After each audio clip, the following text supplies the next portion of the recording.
Every haunting has a beginning and an end, but in this place, one becomes the other.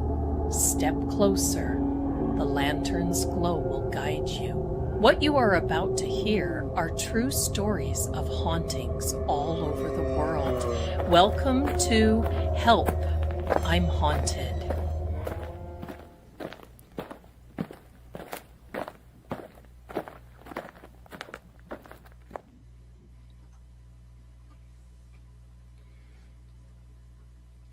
Hello there, my darlings. Welcome, welcome. We welcome you. Hello. Me, I think I dated him. No. Our little friends, we welcome you. Happy Thursday. Welcome to Help, I'm Haunted. I think we've just needed a break where we can not be scared by the world. Did you ever think about that? I want to welcome our mods and thank our mods for being here. Sweet Terry is not feeling well today, so we're going to wish her and give her good vibes. Thank you, my darling. Thank you, thank you. Here we go. Welcome, welcome, welcome. I'm so glad that you're here, and I want to thank you for True Oracle being here as well. Pikeville, Kentucky. I've been to Pikeville, Kentucky. So, pardon my voice a little bit, okay? It's still healing. So there we are, my darlings. All is well. Now tonight, a couple of things. I'm going to play the rerun that ran last September of 2025. And it's like the season hit of Help, I'm Haunted.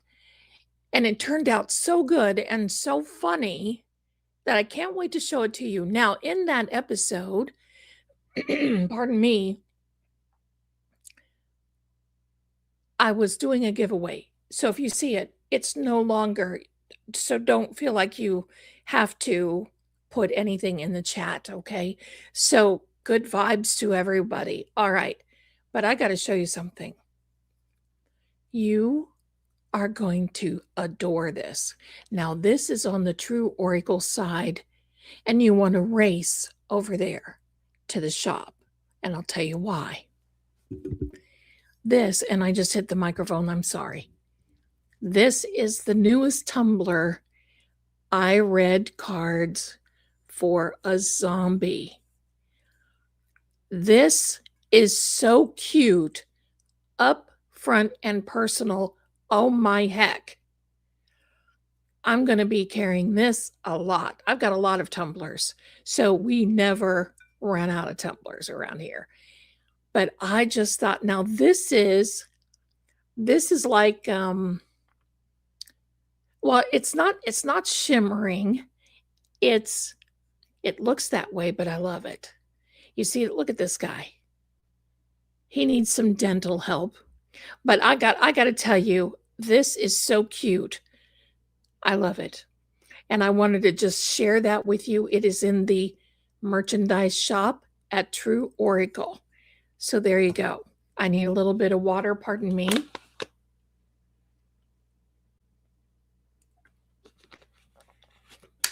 I hope everybody is well. I've been thinking, and I'm just gonna say a few little things. Been thinking about the Savannah Guthrie case and this one ransom note that is Savannah Guthrie. That's right. I'm going to call it the Savannah Guthrie because now all attention is on her. Snarky, yes. So that one ransom note was addressed right to her. Why? Why? Why? If that doesn't give you an idea that this person blames Savannah, or it's because of Savannah, or somebody is too dumb to say the family of Nancy Guthrie, then, but that's the thing. Now, the other thing is, she was all over the news today about calling the Pima County sheriffs on the YouTubers that was out there at her house. You know what? I wouldn't brag about that. Would you? We wouldn't brag about. I wouldn't brag about that. And here's the thing. Come a week from today, July 2nd, we're going to find out. We may find out, but there's some little things here that I'm just not liking. We're going to talk about it Saturday night because I'm going to be back with the energy readers again, and we're going to deep dive in this because now it's ticking me off. If you haven't noticed, it's just ticking me off. And I don't know why I feel that way, but I do. You know, like I said, character and integrity mean a lot to me. Say thank you. Say thank you to these people that have been taking their time on their dime, out doing the Lord's work, trying to find her. And they're not doing it for the money. They're doing it to find Nancy. That's what the bottom line is. So there we are. There we are. I want to share something with you. Thank you, my darlings. I want to share something with you. And did you ever have one of those epiphany moments? One of these epiphanies that it's like this boing, light bulb goes off. About 100 years ago, when I was living in Ohio, and I was a young girl, and I went to one of these women's council things. It was in Columbus, Ohio, where they had a guest speaker. The guest speaker was a big advertising exec, and she was kind of retired, but she was also from Ohio. Now, I know many of you have heard about I Love New York. I can't believe I ate the whole thing. Many of those slogans that are still with us today. The lady's name was Mary Wells Lawrence. I went to one of her little conference get-togethers for Women's Day. Did not know who she was until I saw a documentary on her. And I'll tell you what, I'm not sponsored. This book is unbelievable. She was the first female CEO, basically, of her own advertising agency. This is something that you want to read, because I always want to learn and I always want to read. And the reality is, I thought, oh my gosh. But, anyway. So there we are, my darlings. Here we are. All right, so we're going to turn our attention now from the crime cases to the ghost cases. Now, I've got to just give you a little disclosure. This photograph that you're seeing is real. He is not. This guy is not. But this is real. This is the location of where I was. Frightening. So, all right, so we're all going to come down. And we're not going to be talking about cases right now. We're going to go into help. I'm haunted. So we're going to start right almost at the beginning, my darlings. And then I got a few little things to show you. And don't forget to stay after. And I'm going to be commenting on this because I'm going to tell you what happened after we left and 2 days later. Here we go, my darlings. Get ready. You know this lady. I do too. Here we are. Story. It's kind of long. It is. and we're going to get through it. But we'll see this guy right here. Hold on, my darlings. I got to mute just for a second.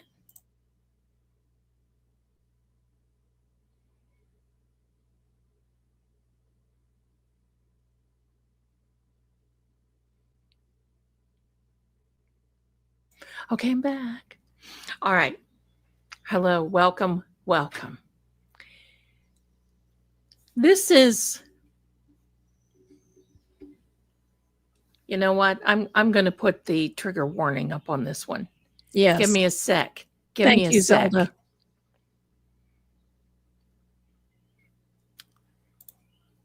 Little trigger warning, because sometimes these things can get a little hairy. And sometimes they are unexplainable. Okay.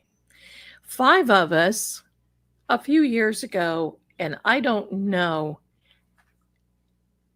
my darlings, the background, this is a real photograph. This here. This guy, or I don't know where he is, this monster-looking fellow, I added. You'll understand why. The raven I added. You'll understand why.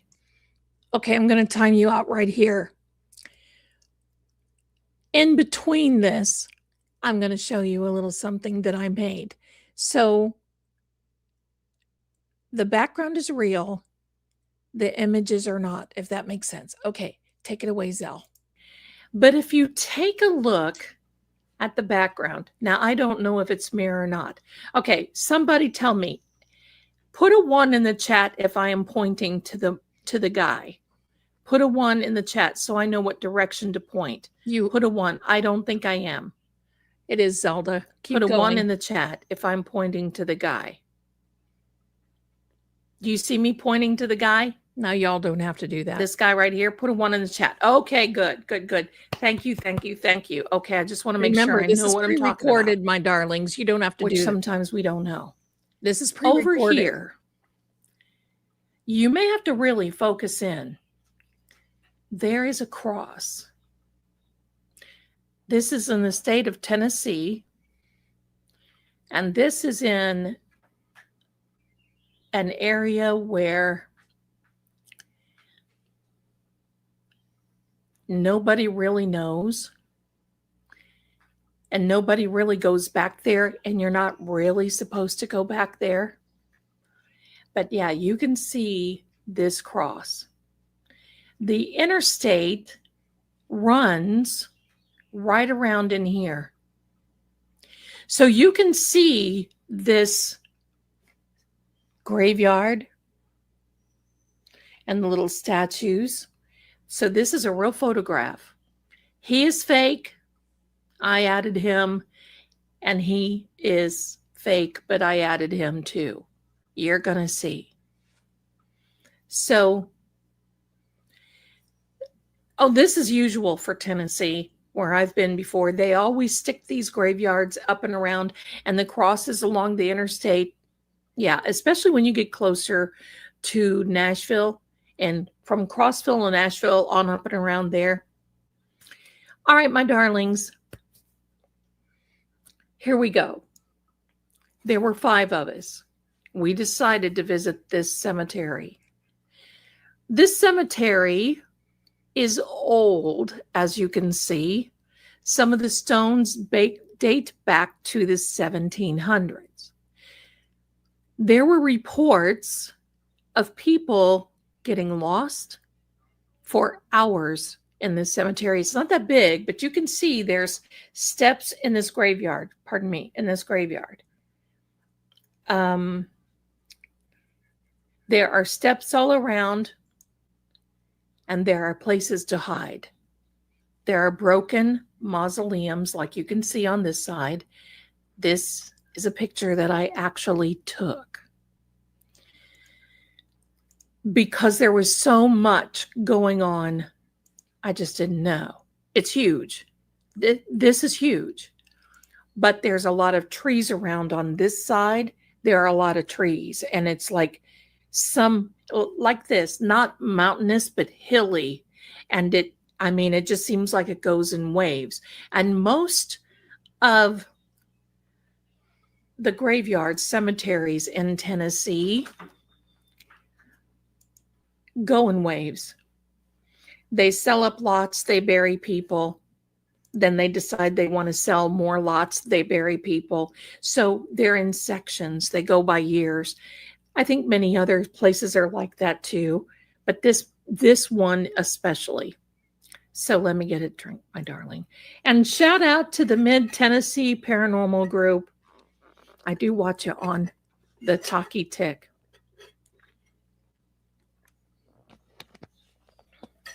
And by the way, if you watch the Talkie Tick, it is saved.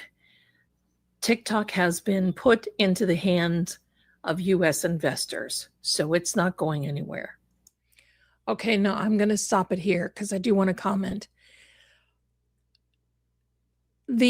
A lot of cemeteries in Tennessee do have the steps because they're on hills. They're not on mountains, but they're on hills. And I'm from Ohio. This is odd until you're down there and it's kind of like, okay, you get used to it.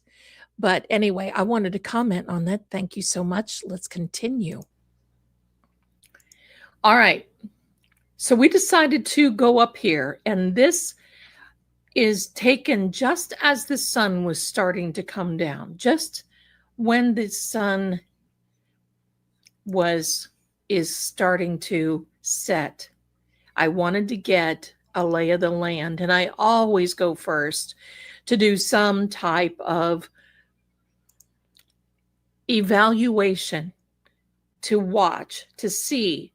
And especially, you don't know, in the hills of Tennessee, you can step on something and be gone just like that, because there are so many cavernous caves, holes, things, crazy.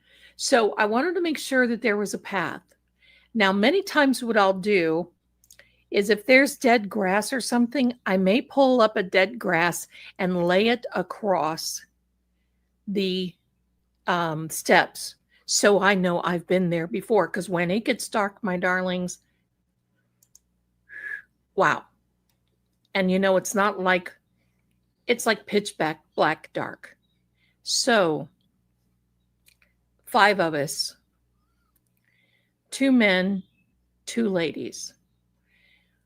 3 men, 2 ladies, sorry. Hello, remedial math course.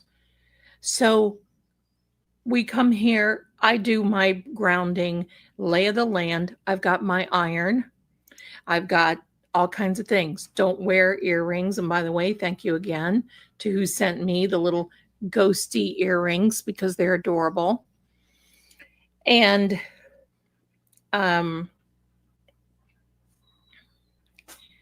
so as I went on, and the other lady kind of hung with me.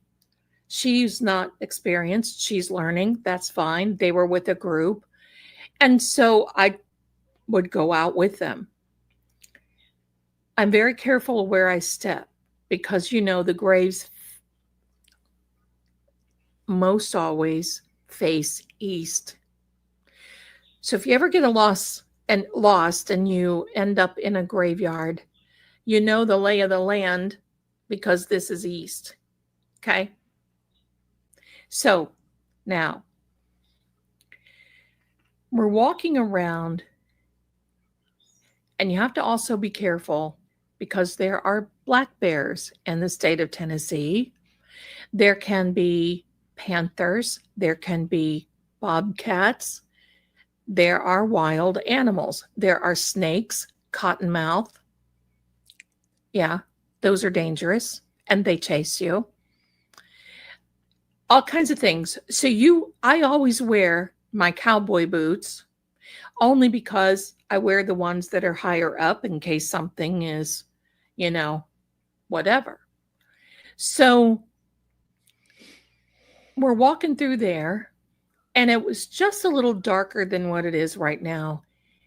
And this yell was no animal. It was a scream. It was loud. It wasn't a growl. We just all stood still and we walked around, because the one thing you want to do is when you're out these places, you want to be aware, because as I always say, I'm more concerned about the human realm than I am the paranormal. So just a minute, something just banged behind me. Did you hear that? And that's not a cat. Hello, whatever you are. So we hear this awful scream, this awful yell. And I mean, it wasn't just a right? It was like, what? I mean, it was like a whoa thing. And it was loud. So we stood there because, of course, we want to see, is this a call of the wild? Is something set loose? Is there a person there? Is this some, you don't know if it's a gag. You don't know any of these things. So copperheads, absolutely. Copperheads, cottonmouths, absolutely. So, and I'm answering Martha. She put in about the snakes. So we stood there, and literally things got quiet, except for this guy. He lands on top of and he looked like a raven. He did not look like a crow. And there's a big difference. You can tell a raven by their throat, mainly, and by their calls. A raven is a type thing, and a blackbird is more of a caw thing, right? So yes, now I'm going into. So he's sitting up here doing that thing that they do, and for a raven to do that, that's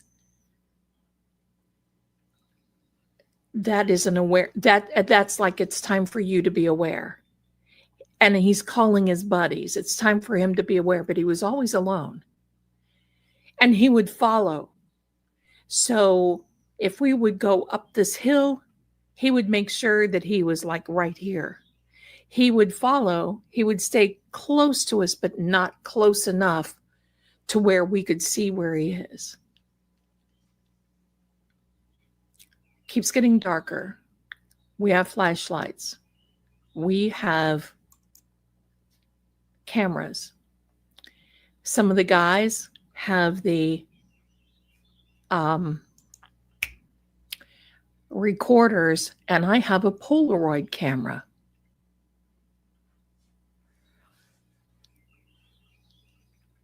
Which I love, by the way, on going on paranormal investigations. You gotta have a Polaroid. And they're expensive. All of a sudden, one of the men, his name is Mike. We called him Mick. Don't ask me why. Mick looks at us and says, "We have company." Now, just a little time out. If you go out on an investigation with me, as a rule of thumb, I always say when we go there, do not mention each other's names. Like, don't yell across the cemetery, "Hey, Zelda," or "Hey, Mick," or "Hey, Betty," or you don't use everybody else's name. Why? Because sometimes it's dangerous. If somebody else is there, you don't want them to know who you are. And secondly, if you're talking to a real entity, they'll say your name without you having to say anything.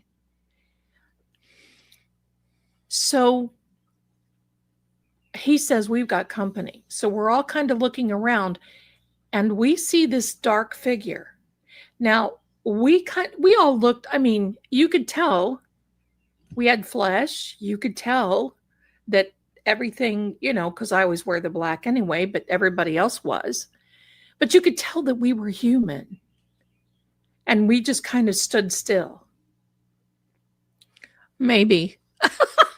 There was a guy that was walking, and he was walking way up in here, and he was walking around just like this, head to the side and walking very slowly, very zombie-esque.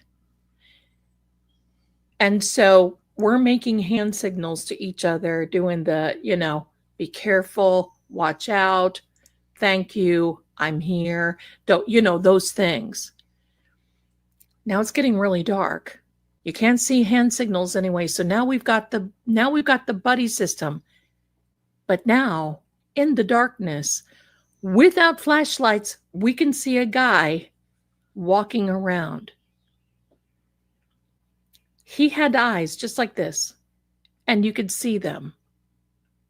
They weren't normal eyes. They were just sunken nothing eyes.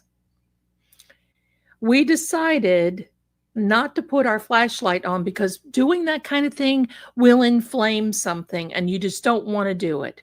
Think about the old B movies, Frankenstein and all this, and welcome Petey to the stage. And hello, ow. Okay, so now we're all I'm getting scared. I want you to know at this point, I'm getting scared because you don't know if somebody's playing around or if they're in costume or what they're doing. And you don't know if they are armed. You know what I mean? You don't know what that's all about. So we gravitate closer to each other. This dude is like, it's almost as though he sees us, but he's not paying attention. He's walking up and around here. Then he goes back over here. And of course, my thoughts, the one movie that scared the absolute Scheissele out of me, Night of the Living Dead, hello, because it looked like that. And I'm thinking, okay. The one thing we didn't want to do was make any type of quick movement. You don't do any of that. You're always very careful, always respectful. And for me, you're in a graveyard anyway. It's just for me a tradition. You're just respectful. But some of these gravestones, and this is why I took a picture of this. Do you see the markings on this? There were some weird markings on these gravestones. So I just kind of thought, okay, something is here. And one of the other men were supposed to do the research because before we go out anywhere, and if I am invited by a group, I hate to say this, that sounds a little on the snotty side, But I expect if a group invites me, I expect that group to have their homework done, meaning you make sure you get all your history, your genealogy, your folklore, you talk to people, you find out what's going on, and if you need to, if you're going out to a graveyard or anything else, you call the sheriff's department and you say, look, we're going out on a paranormal investigation. We're not vandalizing. Here, this is my idea, and hello, my ID, and it is, I'm responsible for the group. We're not armed, blah, blah, blah, blah. And they're very grateful when you do that because you don't want to have a sheriff's officer come up and startle you and then have, high noon happening, right? So you make sure you do all your homework. What evidently everybody else thought the everyone was going to be doing it and nobody really did know to do anything. And I'm sitting here thinking, oh, this is great.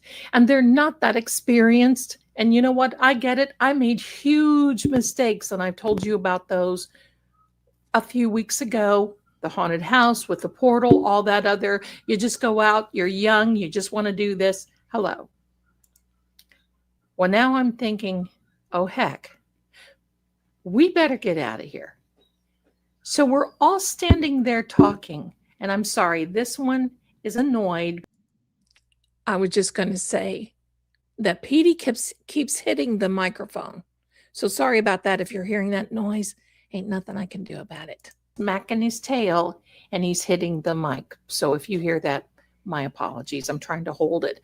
But look at this. Look, I don't know if you can see it, but his tail is just being a little turd. He's mad because I won't let him kiss me there. Hello. There you go. So see. All right. So we're all standing in this group. We all kind of have our backs to each other. We're looking around, making sure that we keep an eye on this guy. He's roaming all around. And we wouldn't see him for a few minutes, and then all of a sudden he would appear again. We're getting ready to leave. We turn around to talk, and the girl is gone. She's gone. She was there. She's gone. Where is she? And we're looking at each other, and the one thing we don't want to start doing is yelling for her. Because if this thing didn't see us, we don't want to draw attention and have it coming, because could we defend ourselves? No. And throwing a rock at this thing probably would not suffice. So now on top of this guy, and we've got little Kaka up here. Oh, that's not a good name for him, is it? Little Raven boy. A little Raven boy up here going around, clucking the whole time. Now we've got somebody who's lost. And to me, on a paranormal investigation like that, and I've been through it, when somebody goes missing, it is scary and creepy. So they're all kind of looking at me like, what do we do? What do we do? And I'm thinking, oh, shoot, right? And I'm saying a couple of words probably that I shouldn't have said. And I told one of them, go down the hill, because we were up and around here. You had to go down the hill. And remember, I put the grass. I said, follow the grass. So I put the dead grass, just like this thing right here. I would pluck it up and lay it across these steps, so we knew that would be the way to go. I said, follow the grass. You go down the hill. You see if there are any other cars here. We will be okay. We're going to make our way down there, but I'm not leaving this spot because that's where she moved from. You're going to have to call the sheriff's office and tell them that we have somebody missing. And you need to go quickly and try not to make a sound. We did have cell phones back then, so that was a, hello. So he goes down the hill. He's very good at that. And you can tell, all of us are filled with anxiety, wondering where this lady is. I call her a girl because to me, everybody's younger than I am. And so everybody is a girl, everybody. You know what I'm saying? I had to be at least in her late 30s, had a family. So, you're thinking, oh, heck. In the meantime, the guys are kind of looking around because I told them, I said, you need to look. Pardon me. I said, you need to look and see if any of these steps are weak. You need to gently push on the gravestones. You need to see if anything is out of place. Could she have fallen in somewhere? Could she have gone somewhere? And we're whispering. All of a sudden, we turn around, and this guy, like if I'm right here, this is how close he was to me. I froze. Not so much in fear, maybe, but it was, oh gosh, I cannot run this thing. I wouldn't try, because look at all the obstacles that you've got. You can get hurt. If you start running in graveyards and cemeteries and everything else, look out, you're going to get hurt. And that's happened before. I've had scraped leg, even walking through at night. You can get scraped legs, scraped knees, scraped ankles. You can step on a gravestone that's old and not really there anymore, and you can turn your ankle. I mean, just stuff. And all of a sudden, this bird comes and sits there, and he starts clucking. He starts clucking again. And this wee little bird, out of nowhere, I'm not kidding, he was wee little, comes and swoops this thing. Now, I'm not kidding. It just came and went whoosh, right like this. And it turned its attention toward that bird, and that thing turned around. I'm not kidding. I have chills telling you this. It flipped me out. I'm standing there watching because I'm thinking, I can't keep my eye off this dude now until something happens. In the meantime, the other man comes up and says, I called the sheriff, and they said they're about 45 minutes out. Okay, we're here for at least 45 minutes. Okay. So I looked at this ravine, and I don't even know what I had in my pocket. Something in my pocket. And I held them out, and I said, these are yours. These are yours. And I put him down. I didn't want him to come to me. I put him down, and he knew. He went over to the step, and then he hopped over and he ate those, and that was it. It was like he was around. And ravens do that. They're intelligent. They're very smart. So he's cucking. He's doing this little caw-caw thing, cucking, clucking, blah, blah, blah. So we're all walking around. Now, I'm going to demonstrate something for you that I made today. This is kind of a reenactment. The guy is not real, but this is exactly how it was. Took me forever to make it, but I'm going to add this to you right here. You see how he was? And there goes the raven. And he would dip down and turn that thing away. And that's why, and you're going to hear later in the story, and I'm going to play it again. You're going to hear later in the story why. But that gives you a little demonstration of how it was. And that is how he walked too. Wild. Okay, here we go. Zelda's back. I said, look, I'm going to stay right here by this gravestone right here. And I want you to take 10 steps this way, 10 steps this way. We're calculating it so nobody gets lost. We have flashlights, but we don't want to turn them on because we don't want this. And seriously, we didn't know if he had any buddies because we kept seeing it going up through and around here. And then it would go over here toward the woods, and then it would come back again. So I said, I'm going to stay here because I'm going to keep my eye on that thing because it's not going to come up on me again. That's scary. I'm going to tell you, that startled me.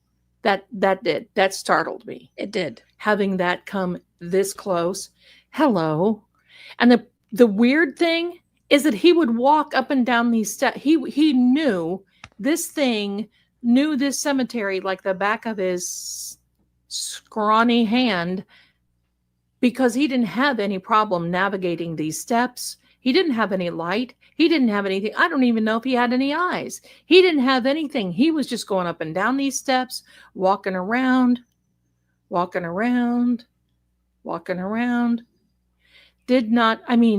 It was the most bizarre thing that I've ever seen. And seriously, I thought it was a gag. I really did. And I was a little concerned that maybe these people had told somebody that we were going out and they did this on purpose. So it would be, because those things happen. You get set up and then it's a good gag and you just don't know what to do. So I'm standing there. I can hear these guys whispering, 1, 2, counting their steps off, going in 3 different directions. So one guy went up this way, one this way, and then one that direction toward this broken down mausoleum. I'm standing there. He was walking. He wasn't floating. He was literally walking. You could hear him going up and down steps. You could hear this grass crunchy, crunchy underneath his whatever he had. Crunchy. So we're waiting. And I'm thinking, daggone, what's taking those cops so long? You get to that point where you're thinking, holy mackerel. And I was not about to leave without this young lady because, totally uncool, but certainly we just don't know if she's safe or not. We're standing there, and this guy is walking up through here. All of a sudden, I felt this hand on my arm. Now, I want you to know that embarrassed me. It embarrasses me to tell you, but I can tell you this. Grabbing my arm like that, I left out a scream of the banshee. Seriously, a scream of a banshee. Because I was all ramped up anyway. I was more worried about her than this. But I would like, oh my God. And it was this girl. And I said, oh my God, where did you come from? And she said, where did you guys go? I said, what do you mean, where did we go? We've been here the whole time. We've called the sheriff's office.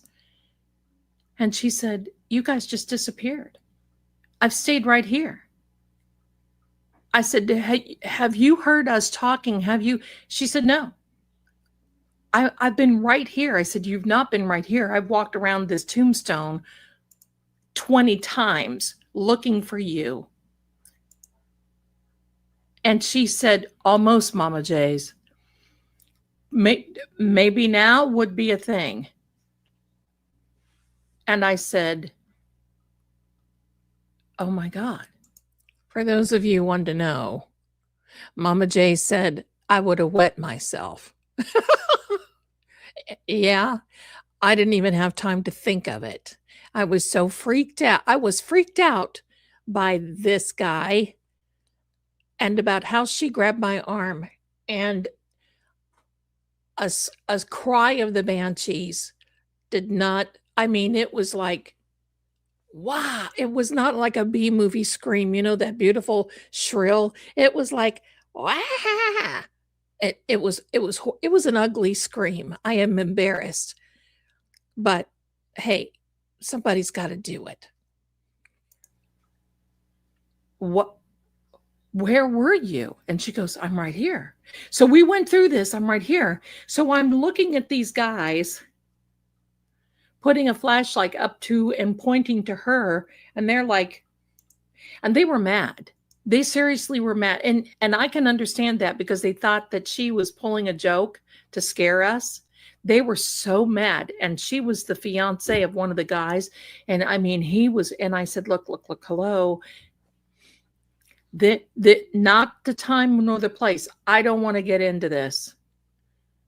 Now we've got to wait on the sheriff, because one thing we don't want to do is get mad, have a sheriff's office mad at us thinking that we're prank calling them. We waited and we waited. Finally, down here on one of these roads, we saw this Mayberry RFD light, red light going. No siren, no nothing. Coming up. Hey, what are y'all doing? I heard you got somebody lost up here. That's exactly what he said. one of the guys said, yes, sir, I'm the one that called. We thought our teammate was lost, and we were told it would take 45 minutes to come out. And we're so sorry that we called you. It must have been a mistake. It must have been, because didn't want to be in trouble and make that look like, hello. And all of a sudden he says, well, this ain't no mistake. I said, what? And I said, can I ask you a question, sir? Yeah, you can ask me whatever you want. And he's out of the car now. Now, it's his time to shine. He's out of the car. He's got this little brown uniform on. He's got this little hat, got a little brown uniform. He wasn't any bigger than a minute. And I'm thinking, oh, here we are. Hello. And I said, sir, we keep seeing this person walking around. They're dressed all in black. And he says, oh, yeah, we know who he is. Okay. I said, who is he? Well, ma'am. And then after 25 minutes of, he says, we have other people that come up here and seen him before. And when people come out here, this guy just roams. We know who he is, but we ain't got no idea of who he is. And me being the little sarcastic so-and-so that I am, I said, sir, we're not tourists. We live here. Because, I have to tell you this, when you go into some of the tourist places in the great volunteer state of Tennessee, because I am Midwestern by birth and Southern by the grace of God, they put it on. They just really go for it. They do that. So he looked at me and goes, well, yes, ma'am. So I figured, okay, this is him. Okay. He and his 27 children, I'm sorry, but my mind is just going in that whole direction. And I said, well, sir, can you explain to me or to us, our friend here went missing? And he says, oh, yeah, let me come and show you. And he takes us right up here. He says, she went missing right around this place, didn't she? And this girl, and I'm just, at this point, I don't know what's scarier, this guy or this sheriff's accent. And this girl says, yes, sir. Yes, sir. I did. He said, well, that's where everybody else goes missing too. In fact, sometimes when you go missing right around here, you may end up coming out around the woods.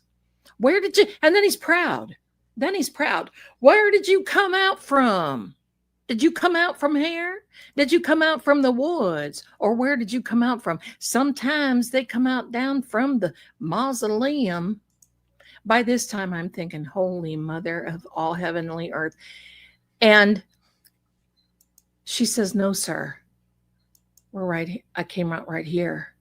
I was yelling and screaming, trying to figure out what is going on. Then I hear it.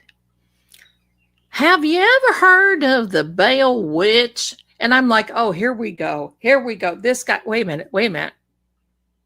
Okay, here we go. And I said, yes, I've heard of the Vale witch, sir. Because we were not close, but proximity. He says, well, it's said that blankety blank Vale witch was up and around these here parts. And she did a few little things up and around here because there were people that were after her that, wanted to take care of her. So she put a few things they called curtains. Curtains?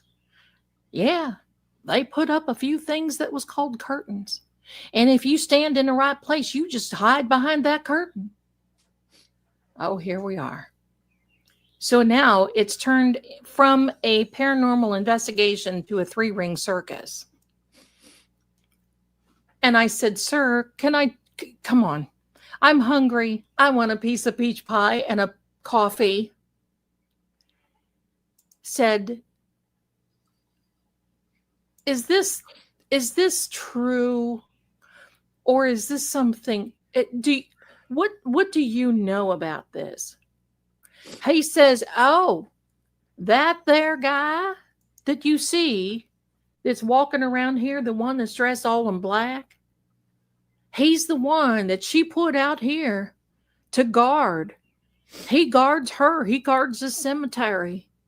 He walks out here all the time. People get lost all the time. They call us, and then all of a sudden they appear again. And I said, let me guess.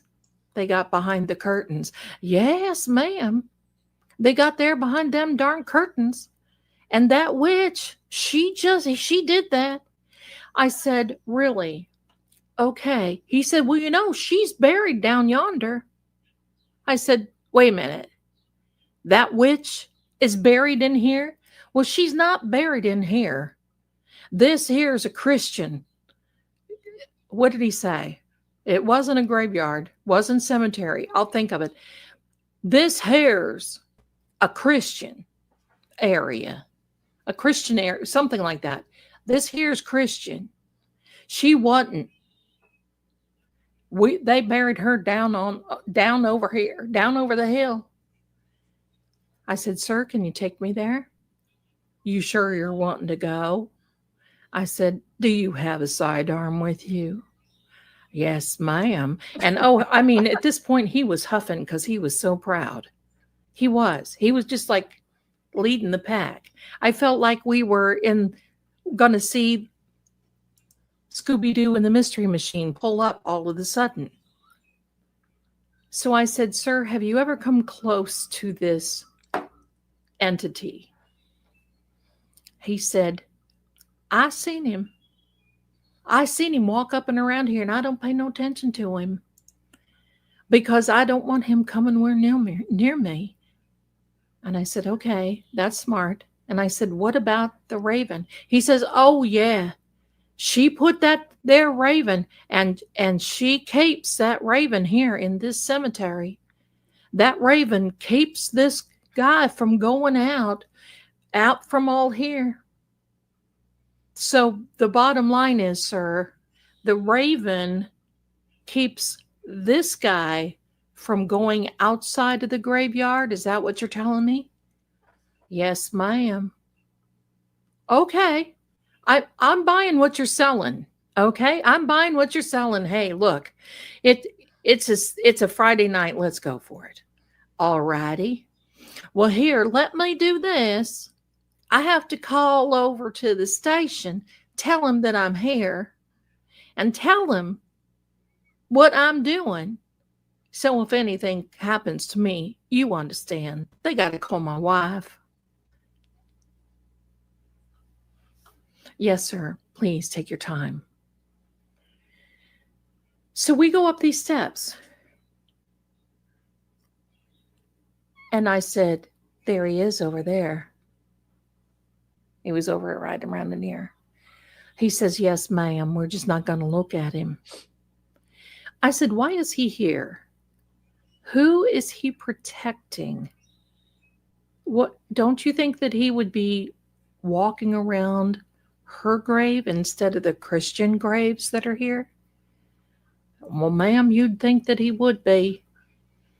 But from what I heard, he's going to be walking this here hill until the day that the Lord comes back.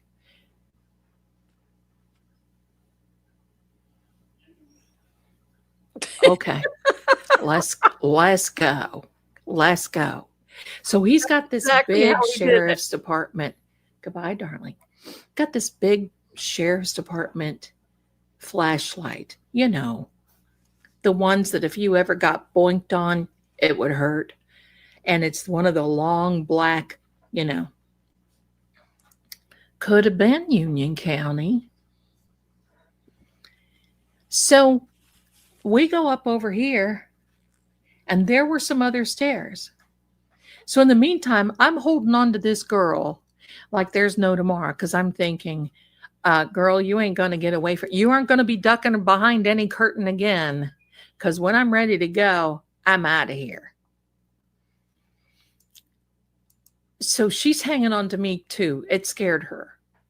I'd be scared too if all of a sudden because she was upset thinking that we just vanished and left her. Oh, how horrible. We go up, he takes us up and around here. Yeah, that's a mag light. That's right, Jerry. He goes up and around here. We go up behind here, up and around, down past the woods, and on the other side of this wooded area, it's steep. It's almost like a drop off. And I'm thinking, oh, here we go.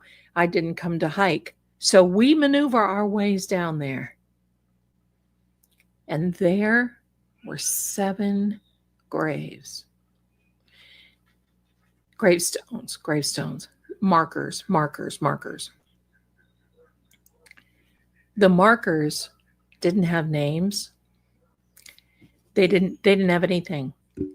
But you could tell clearly they were markers. And we went down there, and I'm trying to take Polaroids. And they were coming out totally white, not developed, totally white. So I knew the energy is like, hello. My darling, this was in the great volunteer state of Tennessee. The other guys are trying to take pictures with their cell phones.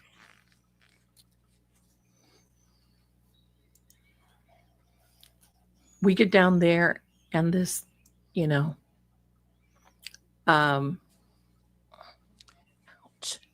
officer, not so bright. I would call him not so bright, okay? Officer not so bright is what I called him. So Officer not so takes us around there, and he says, ma'am, don't get too close. I said, what do you mean don't? He said, you, ma'am, ouch, don't get too close. I'm going to tell you, we don't know what's buried here. And you don't want to take nothing home with you. I said, oh no, you're absolutely right. And I said, do you know who's buried here? He said, it ain't who, ma'am. It's what. And that right there gave me the chills more than anything of the whole night. The whole night was anxiety. I just wanted to get in my car and buzz off. But when he said that, it ain't who, it's what. I thought, oh, shoot. Now, it's not over. It ain't over. We're all standing around here looking, because here's the thing that most people forget in investigations. You got to keep looking up. You want to make sure, look, I did that, and poor Sammy looked up. She's mommy's chicken little. All right. You got to keep looking up. You've got to be in a position where you recognize your surroundings anytime you are in, because honey, that's when things can happen, when you do not look around you. And you got to look up, you got to look all around. All of the sudden, time out.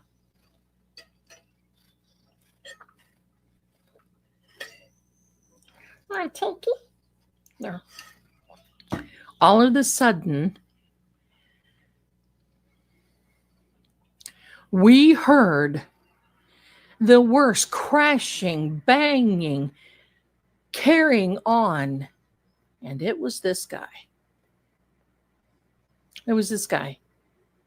came down over the hill and fell down into that ravine. Just fell. Ooh. And we're just all standing there. And this cop, Officer Notso, has his hand on his side arm. Like, I'm thinking, oh boy, I hope those bullets are silver, pal. We don't have a chance. So it's laying down.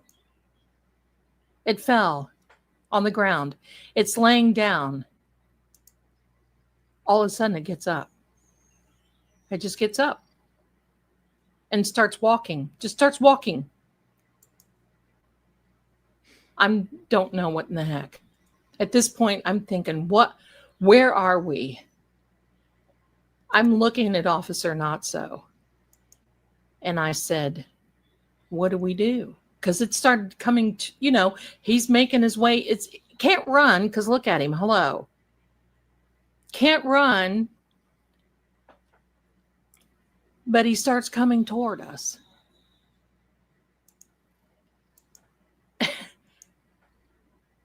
I didn't know what to do at this point. I didn't know what I should do. This girl who's with me starts screaming, which is, hello, okay, it's over at that point. I'm looking at her saying, stop screaming, stop that. These guys are like nervous. I'm looking at the cop and he's looking at this that's inching closer and closer. Hello, my darling. Look who's here watching. Hi, my darling. Hi. Welcome, and thanks for being here. You're getting in the scary stuff now. I love it. Thank you for coming. Now, I'm going to tell you something, my darlings, just for a brief moment. I'm doing great, honey, and I hope you are too. Thank you. Just for a brief moment, I'm standing there thinking, should I wipe out the back of my pants? What should I do? So I'm looking at this police officer, the sheriff officer, Officer Notso. And I said, what should we do? Because, you've got a sheriff's office there. You got a sheriff's officer there with you. So, he looks at me and says, ma'am. I'm thinking, here we go. Ma'am. He said, he's shaking his head. Here we go, everybody. He said, all I can tell you, run. That's exactly what he did. All I can tell you, run. He didn't have to tell me twice. I haven't moved that fast since 1978. And up over this, I don't even know what got under me, over me, around me. Baby, I was hitting it. I came up off of that ravine.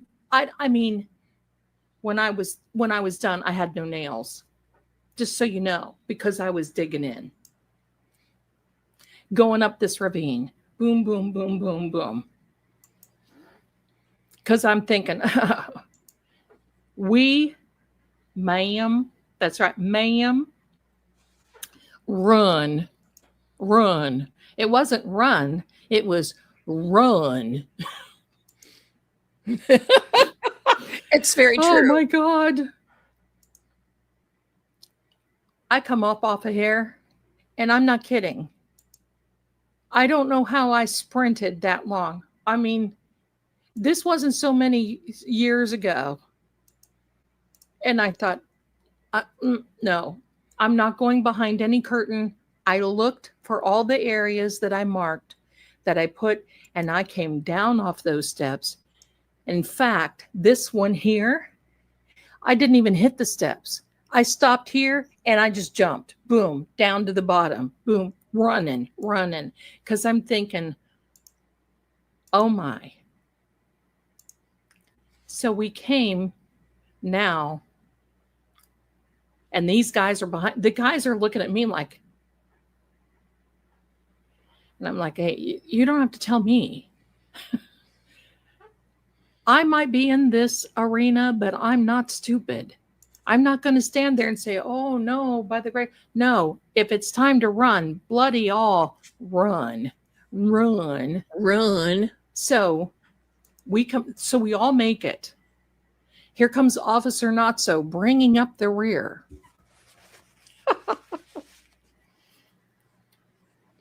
We get down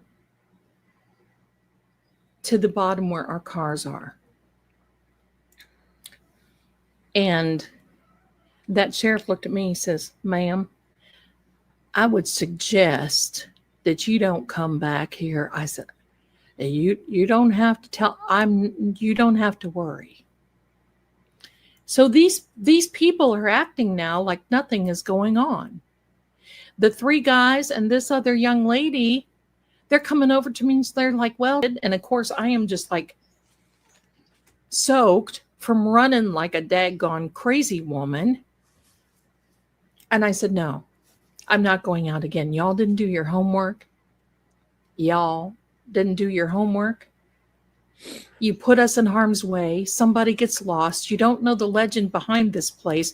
We don't even know what that thing is. And it could be a real person. We don't know because I've never seen anything like this before.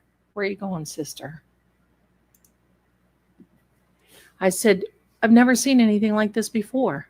And I won't go out with you again. What you've done is irresponsible. You could put people in harm's way.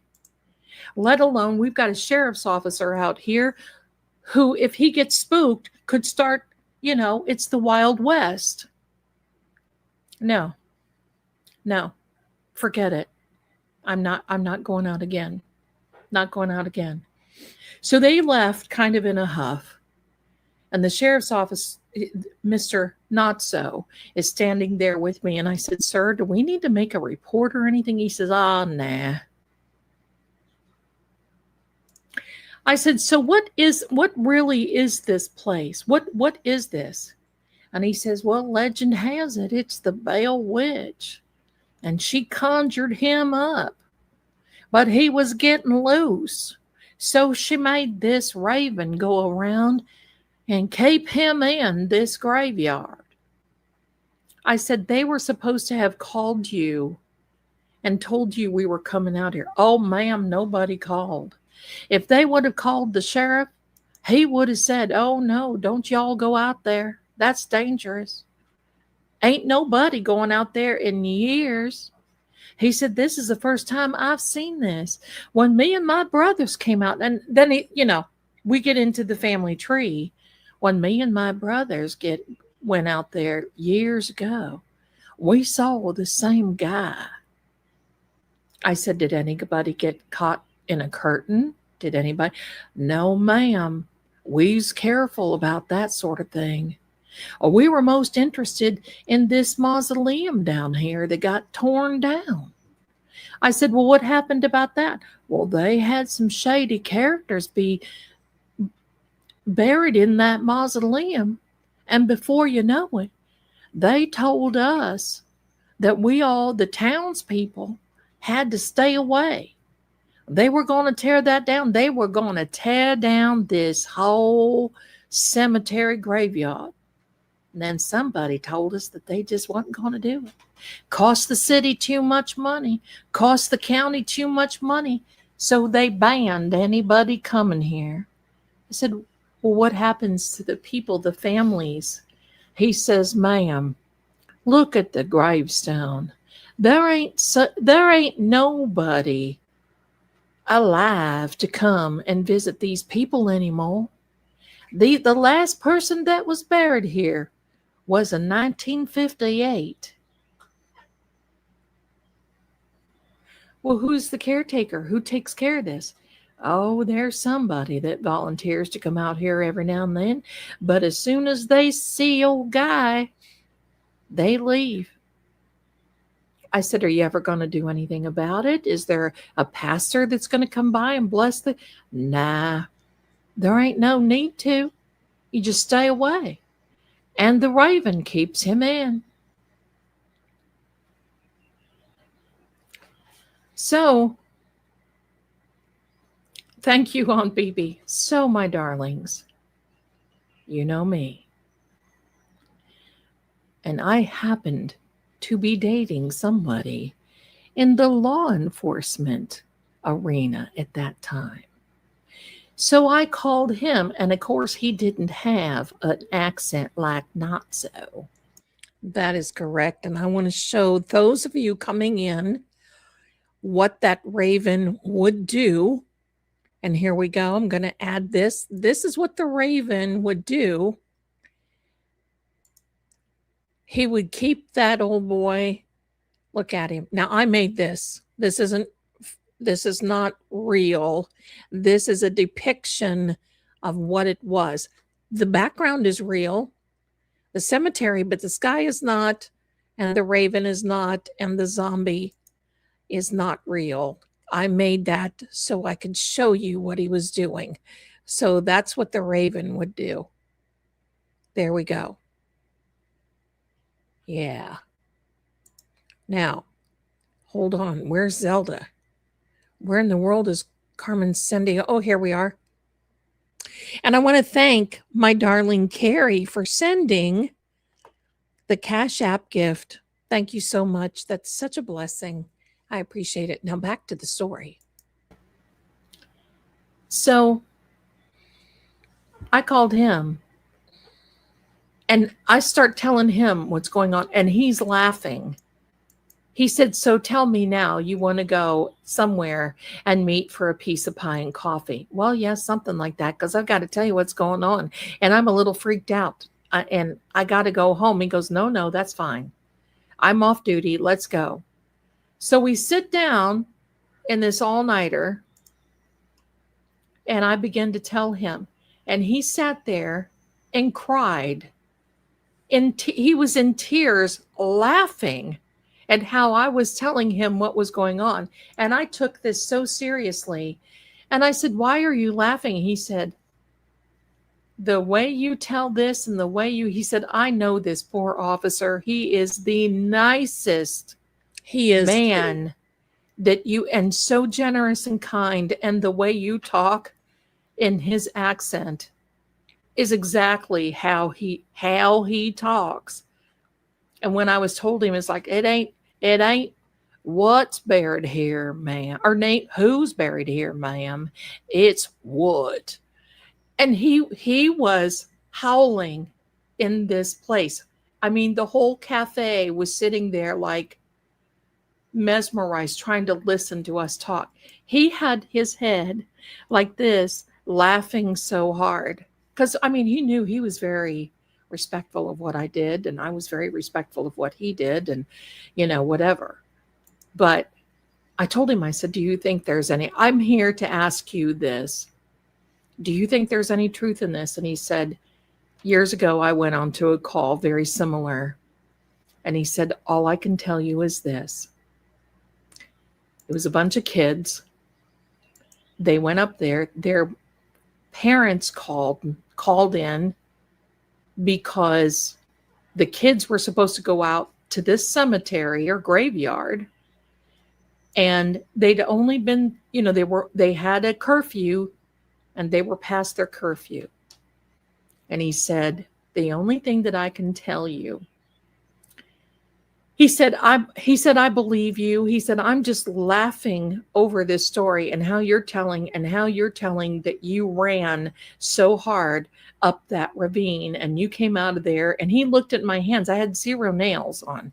They were lost in the cosmic unknown of this graveyard. No, my officer was not one. He was not in Mayberry. No. I couldn't have done that. No. He was a lieutenant, very good looking.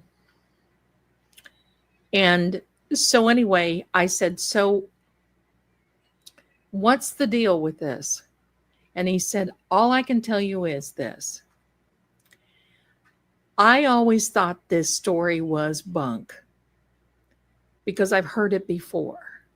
And he said, why do you think they put the crosses out here? He said, there's crosses, and it's true. There's crosses all over. And he said, we're close to the Bell Witch. We're close to those caverns. We're close to all that. And this area is just rich with all of that. And he thought, he said, I always thought it was bull. He said, until I went up there and I took the father of one of the boys up there with me because we hadn't heard from him. And he said, these boys are football players. They're big. They're high schoolers. They're football players. And he said, we pulled up and they came down crying out of that graveyard. I said, why? What happened? He goes, one of them got lost. One of them was in the woods. They were all trying to find out. And they kept seeing this guy walking around. And he said, I didn't believe it. And he said, so we kept those boys down to the car. They were drinking water. So the father looks at me and says, I don't know about you, but I got to see this for myself. And he said, so they walked up, and he said, it wasn't dark. It was going to start getting there, but it wasn't dark. He said, we walked up past on these stairs. We walked up through. And he said, all of a sudden, I feel this on my shoulder. He said, I turned around, and there the father had his mouth open, like in disbelief. There was this guy walking around, Was he moaning? And he said, I just stood there. He said, what are you going to do? You can't shoot it because you don't know if it's somebody gagging you, and he said, we just watched. He said, this thing walked. I said, that's exactly what that's exactly what I saw. And he said, and then it would just disappear. Yes. And then it would come back. And he said, and then this raven came up.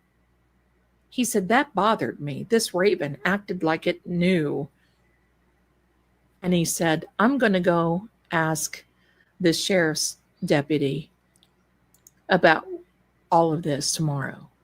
And I said, I would appreciate it. And I showed him the Polaroids that I took down by the ravine. And he said, well, I'm going to tell you this. He said, there were 2 girls, high school girls, that were lost about 5 years ago, that the rest of her group that she was with, they went down over that ravine. And then when the rest of them came up, those 2 girls were never found again. I said, oh my God. And he said, yeah. So he said, I'm laughing because of how you're telling the story. I'm not laughing at the story. He said, because I believe it. And he said, that Bell Witch stuff and all that stuff, he said, I never believed that. He said, but at this point, what do you do? I said, I know. It's like you can't explain it. And I said, Officer Not So said that this witch conjured him up. And he said, what do you think? And I said, well, I've been in New Orleans. And I've been close to that zombie island stuff. And I knew of a woman that was kind of the Marie Laveau type. I met her years ago when I was there in New Orleans.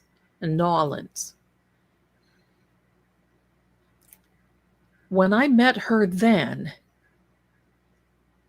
there were 5 women living together. She was the oldest, and her daughter, who happened to be 87 years old, was living with her. And then her daughter who was in her late 60s, and so on and so on. And there were like 5 generations all living together in this little hut. And they told stories about, what do you call them, zombies, that these witches would conjure up. Did you, Amy, you little dear, that you would conjure up and see, just a minute, I heard something click. Was that you, Amy Law? No. Hold on. Okay. Nothing. But I know you're going to say, okay. So anyway,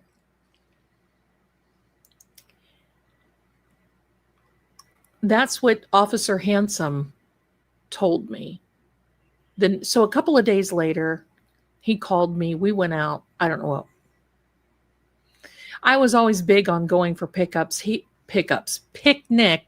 Hello, picnics. And he was always, oh, okay, Amy. Thank you, honey. He was always, oh, I get it now. Thank you.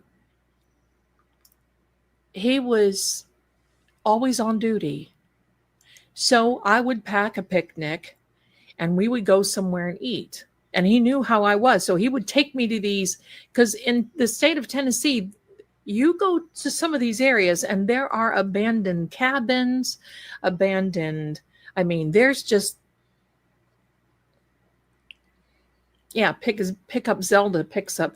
Yes, I pick up the officers, like one, hello, right? Hello. And he would, so a couple of days later, it was Sunday. And I said, you know, I'm dying to ask you, what happened? Did you talk to Officer Not So? That's probably not so nice to call him that. He was a nice man, but you know. And he said, I did. And he said, I want you to know that he said, there's a really smart lady. He tried to do that accent, but he was not as good as me. But he said, there's a really smart lady that came out there with these dumbbells. He called those other ones dumbbells. And quite frankly, I thought the same. He said the dumbbells were out there. They didn't call the sheriff's office, and this poor woman, he said, I seen her run up the... He says, I seen her run up that ravine. She looked like a cat going up the side of a mountain.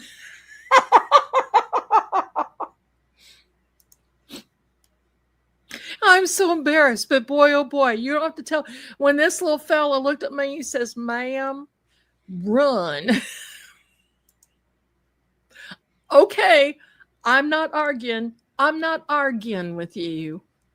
So now I'm embarrassed. Miss Holmes, I know that Will lives in Tennessee. I'm from Tennessee. I'm gonna be moving back, maybe sooner than y'all think. Y'all, now I'm gonna start talking like this.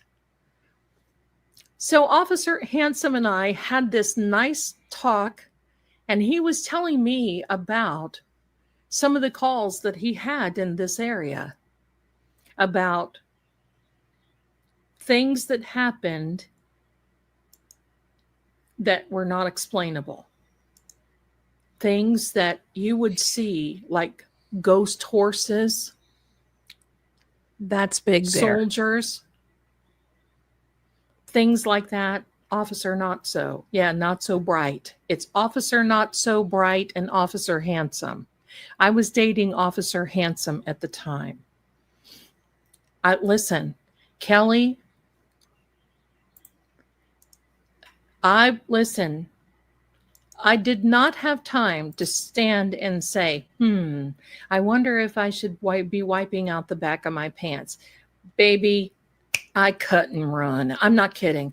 And I have a rule about that.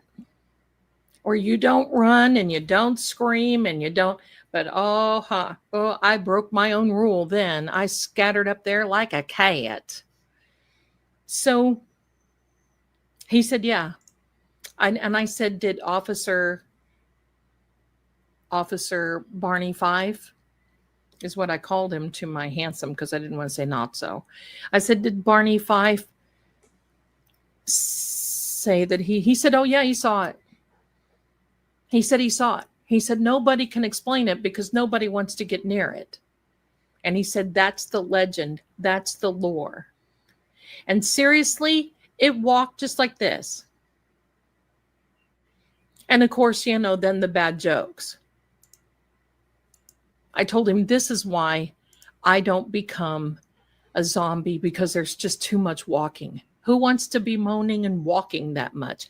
And then he's laughing because I think that's the one thing that he loved about me, is because I made him laugh, because it's a very stressful job. So I made him laugh.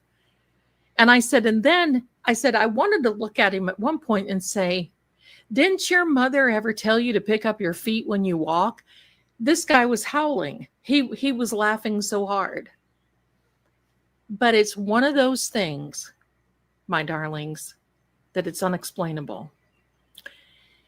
And that's, again, why I've always said, if you go out with someone else, if you are a guest, make sure somebody does their homework. Now, I will tell you, this is why 98% of the time I do not go out with anyone else, because you just don't know. Ernest T. Bass, it's me, it's Ernest T. That's right. That was about right. And he's a shuffler. He shuffles around. Shuffling, right? Too much walking, too much moaning, right? Who wants to walk and moan that much? But the reality is this, my darlings, always be careful. If you see a beautiful cemetery, you're out in the country, you want to just stop, okay, like I do. Stay close to your car. Don't venture into the back of the cemeteries, because usually in the back of the cemeteries and in the graveyards are the oldest graves, and you don't know what anybody's done back there. Plus, you don't know what you're going to find, because in a lot of these cemeteries, what I have came up against, sometimes there's a lot of people that go back there and try to cast, and they're trying to do these ritual type things, the S rituals, which no, you don't mess with. Don't mess with them. I would like to go back and see this little fellow and see if he's back there again, but I won't risk it. When law enforcement tells you don't go, and I wonder, could it be why they didn't call law enforcement? Because they knew they weren't supposed to go? So could it be that's why? Could it be? Pardon me. I got to get rid of this on my phone here. So there you go. Meemaw Geo, Lady Zelda, you are from Ohio. I am too. Have you heard about the headless man in the cemetery? I have. I am from Ohio, where we have wash cloths, wash rags. Ohio, where if you have people that come over, you don't say, did you eat? It's Jeet.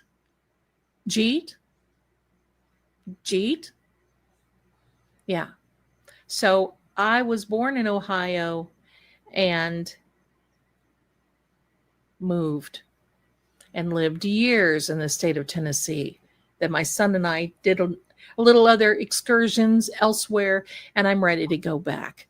And when I go back, there's a couple of places that I'm going to be going. And my darling, Miss Nan, if you are still out there,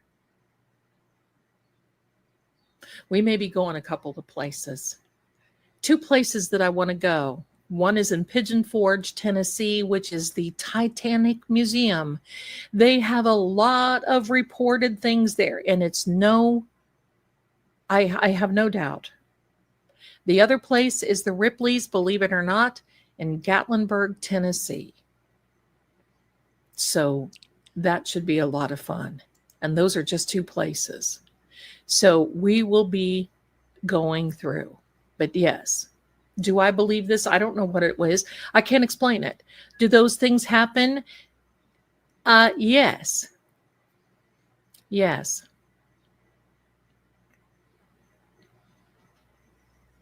Oh, okay. Miss Holmes is city folk. I'm from the country. But yes, my darlings, this stuff exists. And if you see it, it's like, there are times, and I thought, should I tell this story tonight? And I thought, yes, I'm going to, because you know what? Sometimes you just have to think there are things that are not explainable. There are things in this world that we cannot understand. Understand. For those of you, you know that. New Orleans, they have a lot of things. When I was there twice, and it's one of those things now you don't know. For me, that energy, you don't know if it's real or not. There's an influx of the vampire energy now that's going on. And it's not the vampire historian vampires that I like to hang out with. It's those thirsty blood vampires. So I don't mingle with that. There's the one. I'm going to tell you what, the wannabes, Ghost Adventures. That's right, Jess. The wannabes, to me, they're sometimes more dangerous than the real thing. Because most of the real vampires stay out of sight. The one that I've got the interview scheduled with, he stays out of sight. Who we all know is not a vampire, and I did not find out, so erase this part. But we're going to stop it here because I've got a second part that I want to tell you about this. And it's oh, I'm frozen. No, I'm not. Okay. And it's the second part that has always creeped me out. And I thought, well, I'm going to tell you. So if you want to take a little break, we've been here for an hour and a half. Take a little break, run to the water closet, get yourself a snack, get yourself a little something. And my darlings, we're going to take right back up again. Aunt BB, my darling, Lady Zelda, if you are asking for suggestions for next week, I've got one for next week. I vote for Amityville or the staircase one. We do me a favor, for those of you who have not taken a little break here for a second. Do me a favor and put a 1 in the chat if you like this, where I play my story. Comment, maybe tell a little bit more about the story. Put a 1 in the chat if you like that. Amityville was nuts and so was the guy that I went with. Put a 1 if you like that, where we highlight a story. Okay, I see it. Okay. But there's a part 2 to this. And I'm going to change my background now. Yes, why? Well, because that's, you know me. You know me, and I have to add background. So we're going to go from Mr. Moan and Groan to where, oh, no, we aren't. Where are we? Okay, let me do something here. Zelda. All right, let me see what we can do here.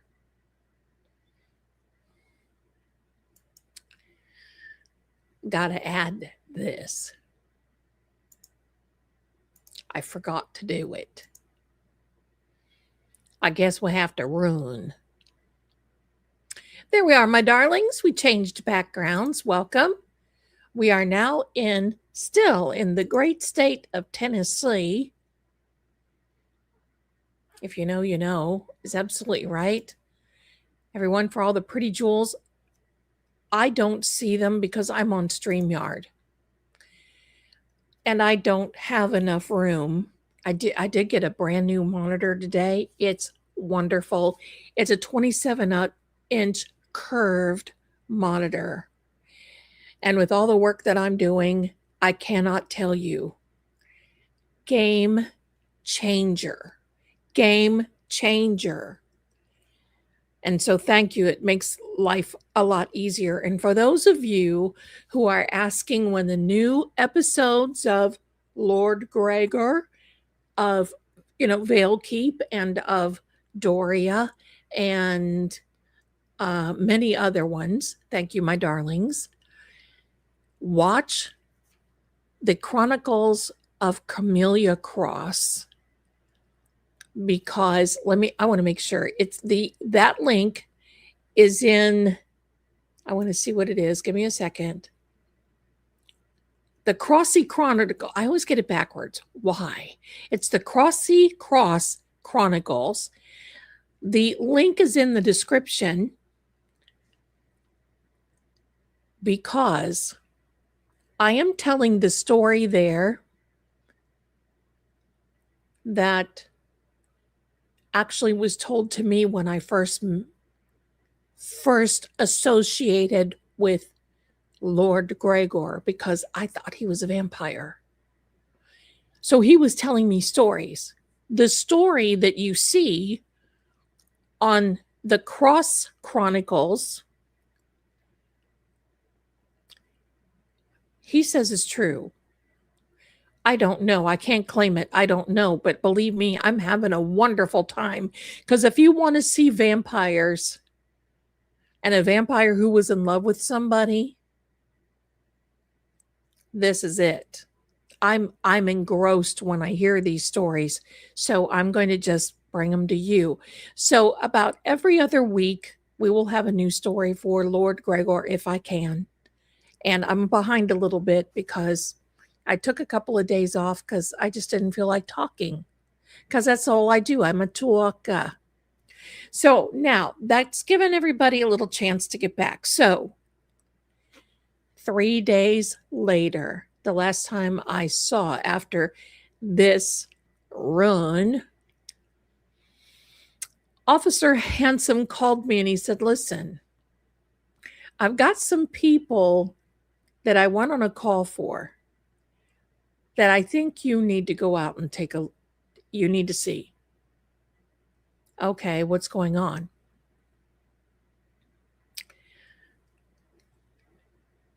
He said that they are complaining. I don't know how you see this, but right here, I don't know if it's mirrored or if you're seeing a scarecrow right in there. I don't know if whichever side you're seeing a scarecrow on. Said the little girl keeps saying that she sees the scarecrow move. And the mother said that it was impossible. She didn't believe it.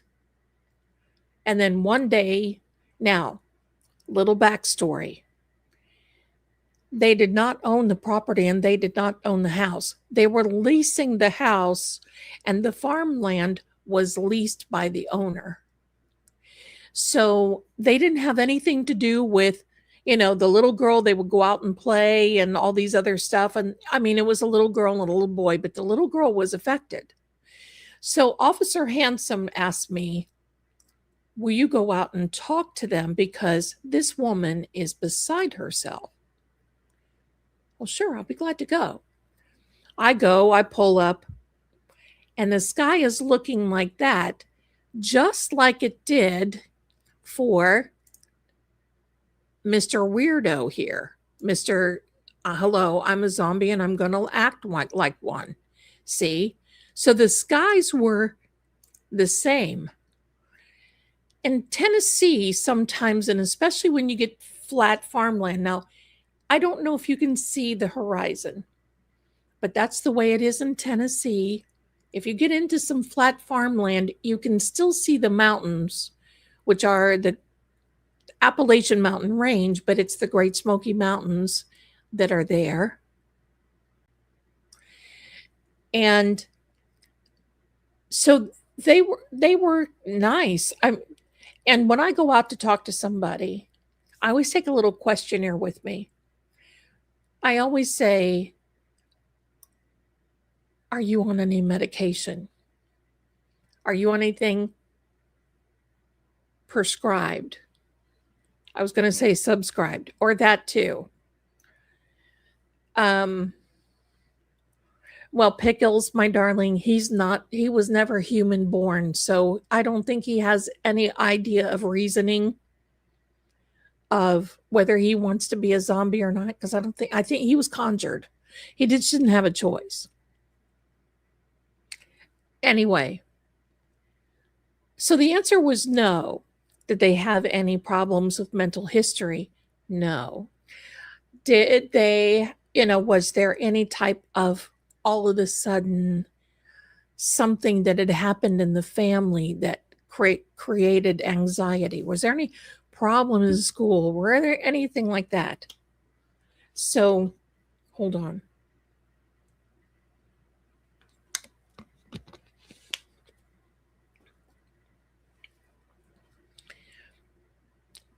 There wasn't. There wasn't anything. I loved their little house. If you would have walked in, this was the epitome. And this young girl, her favorite thing in the world, she wanted to be Paula Deen, only from Tennessee. And she would watch those episodes on the Food Network. Remember when Paula Deen was on Food Network? She would watch them. And when I was out there, she had Paula Deen on this. And so we sat down and I wanted to make her comfortable because you could tell that she was very nervous about me being there and telling me about this guy out here on this stick. And so anyway, she was warming up to me and she had been baking. And ma'am, she would say ice cream to her little girl, and it sounded like ass cream. And I just got so tickled because I thought, oh my gosh, here I am, another accent that I can, mock. Hello. And I always did. Or she would say, where you have a kitchen counter, and she would say, counter, a kitchen counter. She was adorable. And she was just as adorable in the kitchen. She wore a little apron. Now, I wear an apron when I cook too, but she wore this little apron and she just was adorable. So she warmed up a bit and we started talking. She said that her daughter had this front room right up here, and she, the mama, had this room here, and the little boy's room was on the other side. So the whole top floor, and this was an older house. You walked in and it creaked and moaned and groaned and everything else, but it was positive. It wasn't anything bad because I made sure. So, and this is one of the time that Zelda kind of took matters into her own hands. You'll see that in a minute. So we started out that we are here, and it's opposite now. You're going to see, but this is picture number 1. You're going to see over there the scarecrow that is there. And I told her that I would come out every day. Didn't matter what time, I would come out every day because her daughter, I mean, she was about needing to be medicated. I'm just going to tell you. She said she would go outside to play. She would hear rustling and she would look up and it would feel like the scarecrow would be closer and closer to the house. And quite frankly, the next day when I went out, the scarecrow did look like he was closer to the house. And you can see the difference. Take a look here. Now, I made sure that I made these, but it seemed like he was closer to the house. So I told the mama that I would make, I made her a little sigil and I made some protection things and we did some sage and we did some salt and we made sure that we blessed the children and we blessed everything. And the mama was feeling better. And I said, you know what? I don't think I'm going to come, tomorrow. I don't think I have to. Everything is fine. She goes, I'm just wondering if it's just not an optical illusion because maybe the owner is coming out. And, we were doing everything to try to debunk and justify what was happening and going on. Until the next day, she called me, almost screaming, in a panic, in a frantic, said her little girl woke up the next morning and looked out the window and she saw this. And I said, did you call Officer Bill? Officer Handsome? And she said, I haven't yet. I said, I'm going to do this. You lock your doors. You stay away from the windows. And I'm going to call Officer Handsome. And I'll be right there. When I got there, Officer Handsome had beat me there. He was closer. And believe me, I put the pedal to the metal to get there. Because remember, back then we didn't have cell phones. So it wasn't like she could have just sent me a picture. So we got there. And I saw his car was there. We walked in. The little girl was crying. He pulled me out on the porch and he goes, look, I said, you didn't go up to that thing, did you? And he said, not really close to it, but he said, I can't explain this. It's an stake in the ground. And I said, yeah. And I said, it's this time of year. We haven't had any rain. The ground is pretty hard right now. And he goes, yes, it is. He said, I can't explain it.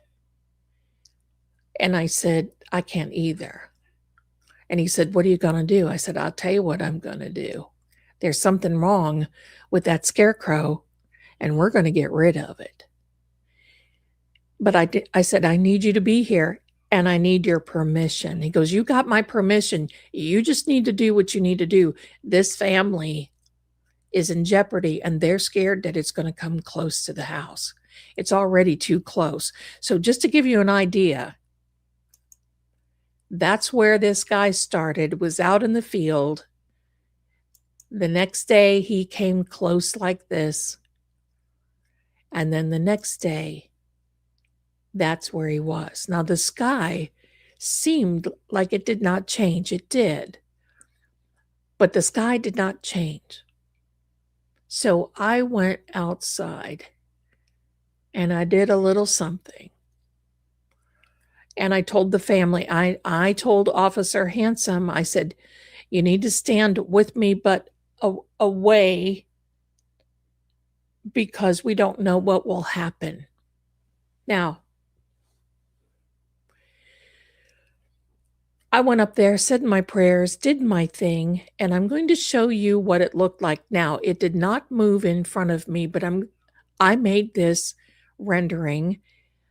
This is not real, but it gives you an idea of what this looked like. So this, my darlings, is what it looked like. And in the end, is what your girl, Zelda, did. So here we go. Right there. I set that bad boy right on fire. And when I did, there was black smoke come from it.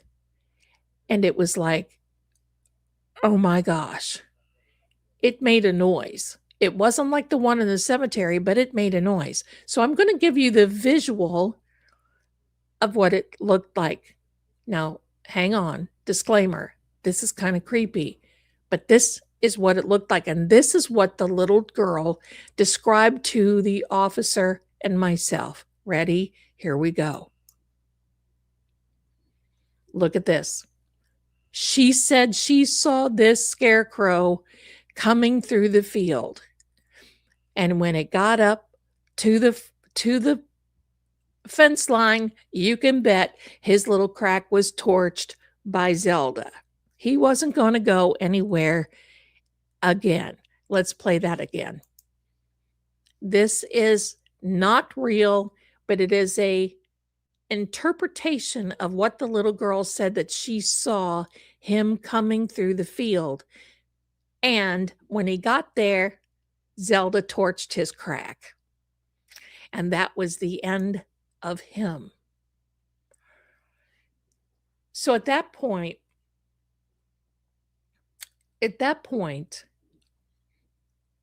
Officer Handsome looked at me and he goes, I'm not so sure I'm cut out for this. And there's not too many people that are. And I said, well, nobody asked you to come here. Nobody's asking you to be a paranormal or chasing whatever it is that you're chasing. Nobody asked you. So I don't know. And he goes, no, I don't think I'm made for this life where I see these things.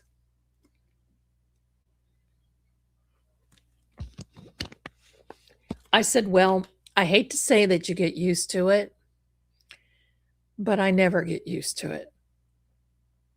Even now, if I see something and if I jump or I, get a sharp, I get a jump scare or I get a startle or something, my mom would say, or not my mom, my son, Mom, what are you? My son would say, Mom, Mother, why are you scared? Look at the field that you're in and you're scared. And I said, well, here's the thing. I don't get scared as much as I get startled or shocked. And I don't get startled and shocked as much as I want to say that sometimes I just think, are we even real? Are we in a bubble that something just cut loose and let things through?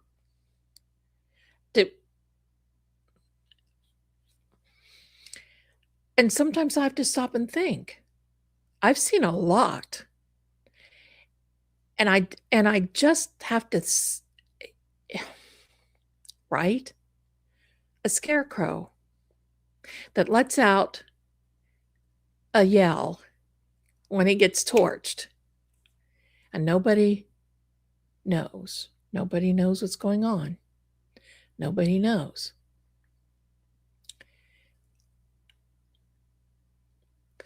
Now, that poor little girl, and sometimes little girls, little boys, children will see more. That's what happened to me than really what we're supposed to see, or that we think that we're supposed to see.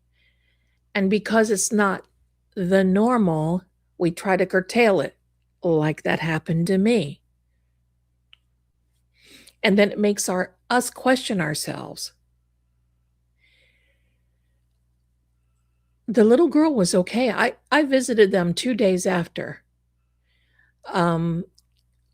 She called the landlord and he came and took down the scarecrow.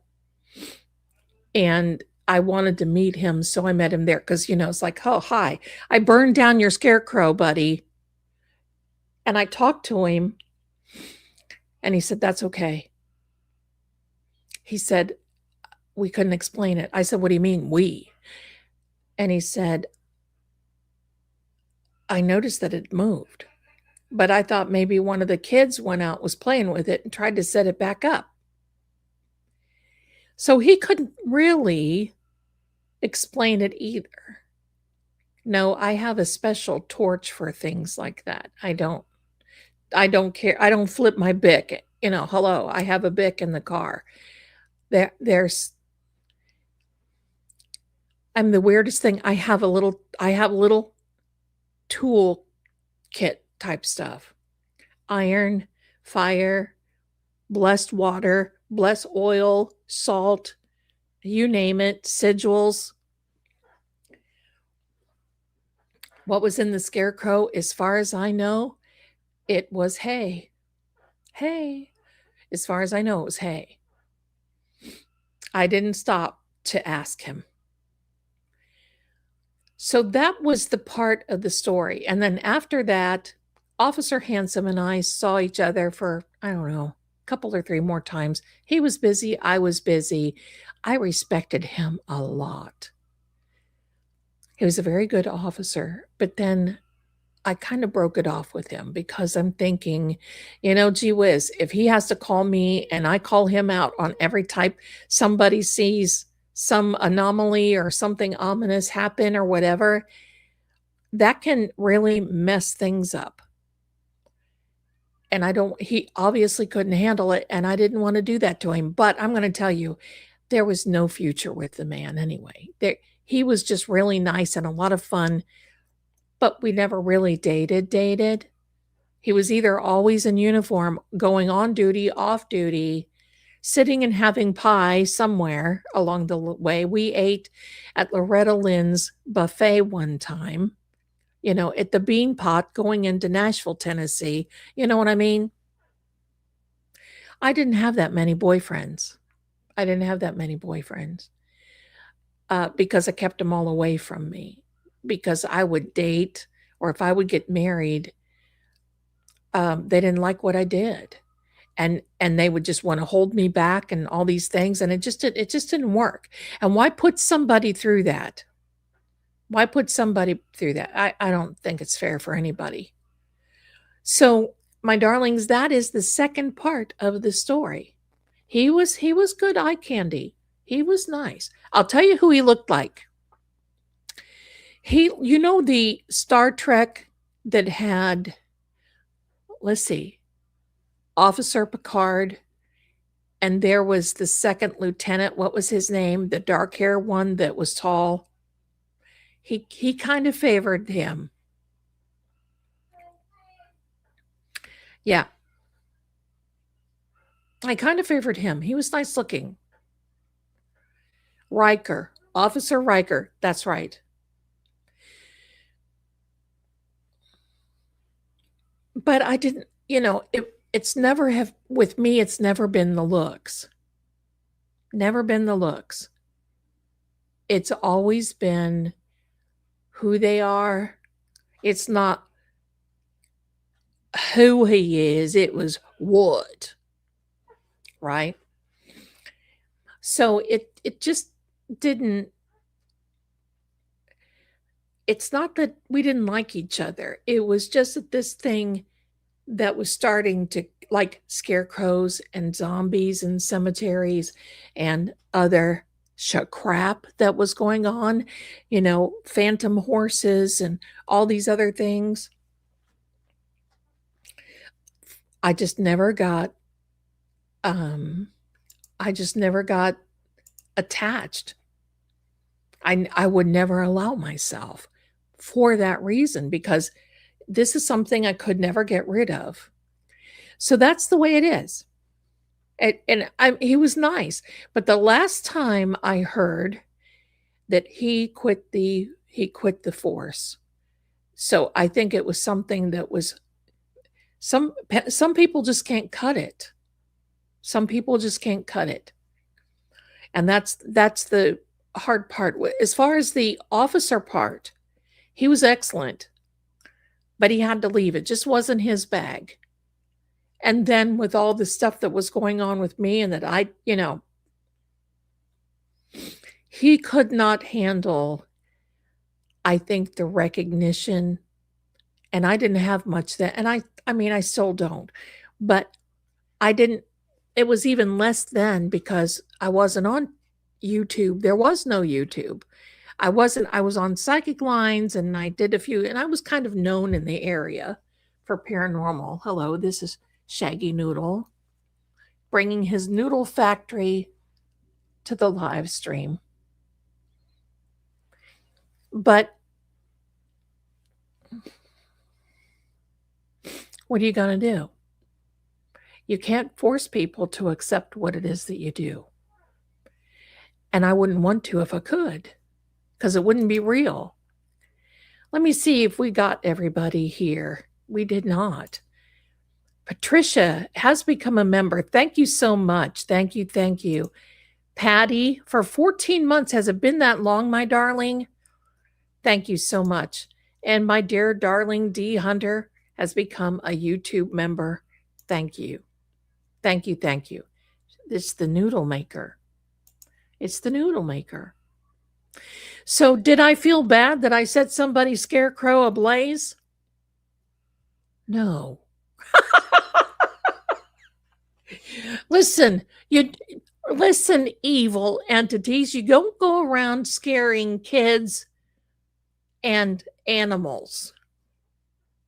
In my book, don't scare anybody, but you leave little kids alone and you leave animals alone. Now, I got to tell you about this vampire Tule. Tule, the story goes, and again, any predictions on the World Cup? Oh, I wish I could. Oh, look at this. Aunt Bibi, my darling. Thank you, and bless each and every one of you who have received a gift membership from Aunt Bibi. And remember, 1 month from today, you'll be given that opportunity to continue, and I really hope you do. And then Paige has also gifted a membership. Thank you, my darling. It's very sweet of you. Thank you. Thank you. Thank you to both of you. But this Tule, we don't know where he's from. Nobody at Vale Keep knows where he's from. But no, he would be much older than Lord Greggor. That's the story. But I don't know. But I'm going to tell the story. Don't you want to hear a good vampire story? Yikes. And from all the characters, Lord Reynard, the one that was turned into a permanent wolf, and because there was a group of vampires that was at Lord Reynard's home, they would take people, young people, and not much less than what they are now these days. And Lord Reynard fell upon that, and that's what happened. So now I'm telling the story of Tule. Now, Camellia Crosse, the story goes that she was a professor in Cambridge, and she dealt in antiquities and that sort of thing.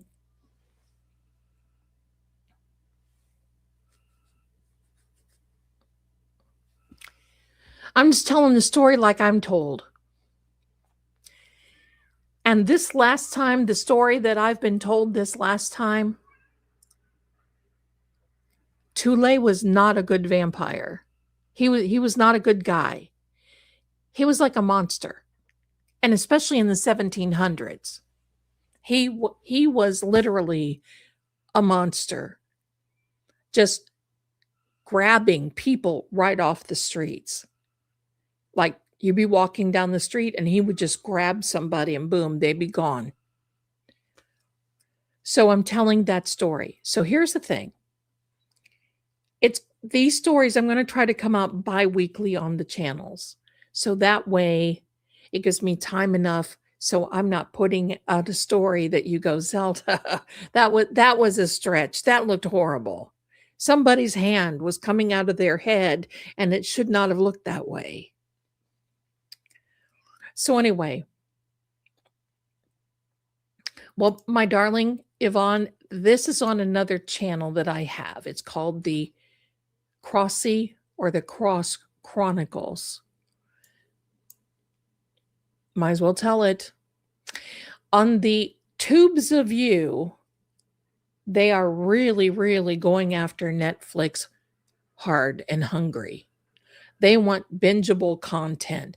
They want stuff their people sit and they watch. And they want it to be done correctly. They just don't want somebody coming on here and say, well, I don't know if Jesus wore a size 10 or size 12 sandal, but he was eating his grilled cheese as he walked through the desert. Maybe that's what I don't know, but it's not what you're going to come from me.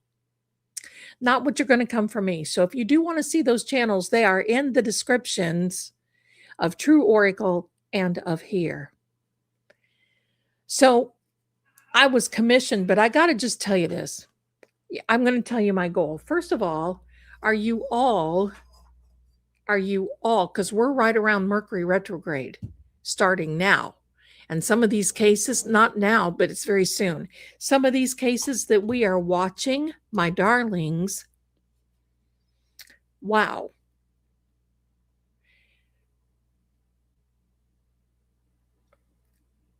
Some of the truth is going to start coming out and you're seeing it now. Let me see where, hold on a minute.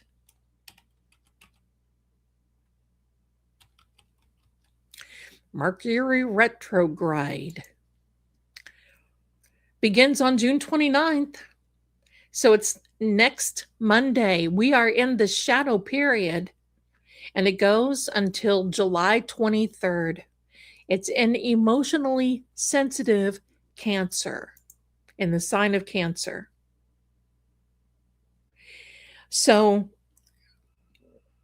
that's why you're hearing all this stuff about the Savannah Guthrie stuff. That's why you're hearing all these things about even Jean-Benet Ramsey, Sebastian Rogers, Summer Wells. And I got to tell you, Sebastian Rogers in the great state of Tennessee, Summer Wells in the great state of Tennessee, in these areas of the Appalachian Mountains. Now, but listen, anytime you're close to any types of things like this, it just adds to where are those people now?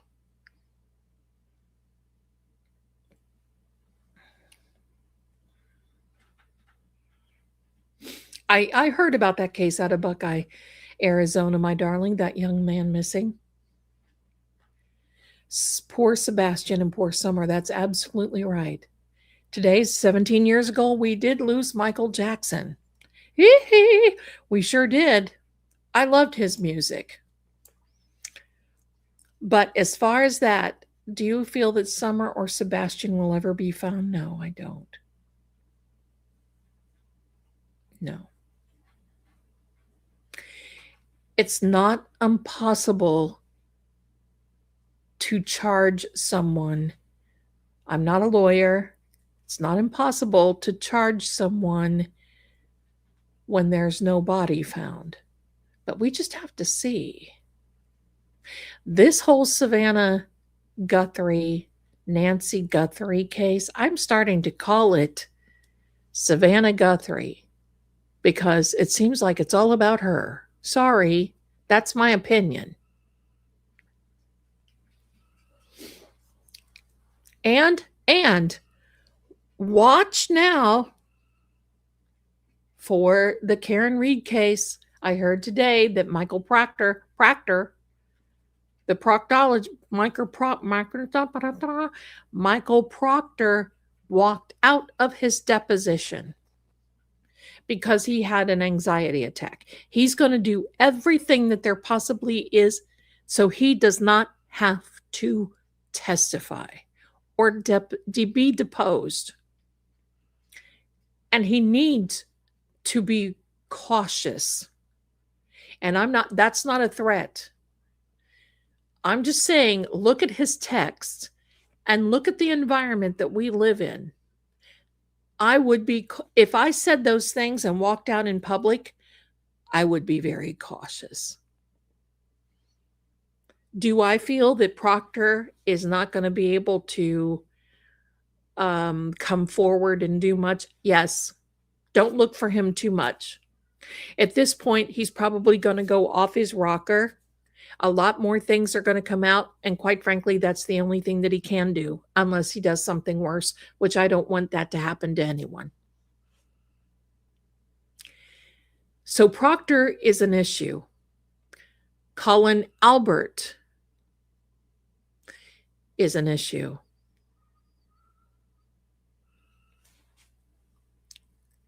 Ain't that the truth? Maybe he needs Auntie Bev to hold his hand. That is the truth. Have you checked now? We're getting into this Mercury retrograde, and I want to show you something. These are my jars. I don't open my jars. I walk by them, I pet them, I put good vibes in them. And when you do that, you'll start seeing your information come to the top if it's buried. Do you have the Rice Jar app? You can run over to the psychic shop right now and pick it up. And it will tell you the moon phases, all kinds of other things. Here's my other little rice jar. This rice jar, look at what came to top on this one. When things are about to come into fruition, your intentions will come to the top. And it's amazing because I put this down in there. So the reality is this. This is about to take off. And quite frankly, those are for my channels. And I'm going to tell you what happened yesterday. Oh, hold on a minute. Yes, her boyfriend was charged without a body. Uh-huh. See, it used to be in the old days, they never did that. And maybe somebody didn't get the memo. Because I don't know why, it just seems like, well, you want to either shut up somebody or you want to get divorced. Don't push them off boats and be done away with them. That's just ridiculous. Get divorced.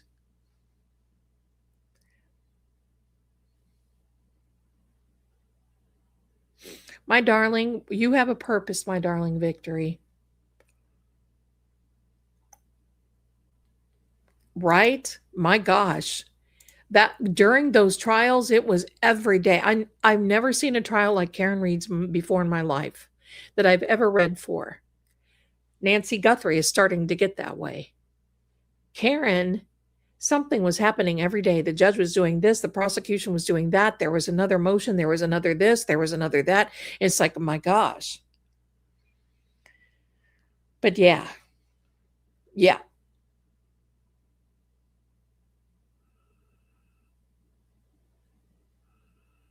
Well, Harold, I do talk about that. I'm sorry. I do talk about Nancy Guthrie. And it's not so much about, it's about the surroundings. It's about the behavior of those around. See, integrity and character go a long way with me. I mean, after all, think about it. I'm the woman that burned scarecrows, right? Hello. But I just think at this point, we have the aftermath of the Karen Reed trial. So we're going to talk about this. I mean, we're never going to forget Nancy. We're never going to forget JonBenet Ramsey. We're never going to forget a lot of different things. but it's how they're treated in these cases. As far as Michael Proctor, I read about him last year and maybe a little bit the year before. And this is about time. It's about the timing. He's going to probably crack up. And that's what you're going to see. He's not going to be capable, mentally capable. That's going to be a minute. He's going to become a ward of the state, and that's it. Taxpayer money is going to have to take care of him.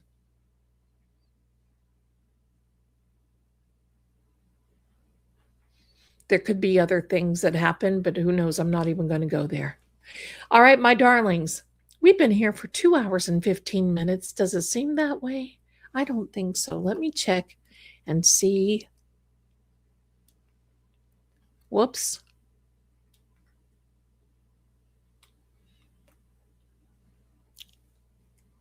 Thank you so much. Jessica, bless you, honey. Thank you so much for your gift. I appreciate you. Thank you. Thank you. Thank you all for your generosity. You know, I'm going to tell you something. You know what? I do this because I love it.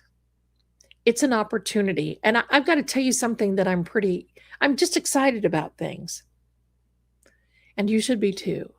You should be involved in something that excites you. This excites me because part of it is you guys love to listen. And listen, you egg me on, and that's why you get this stuff, right? So hello, I'm going to show you and tell you.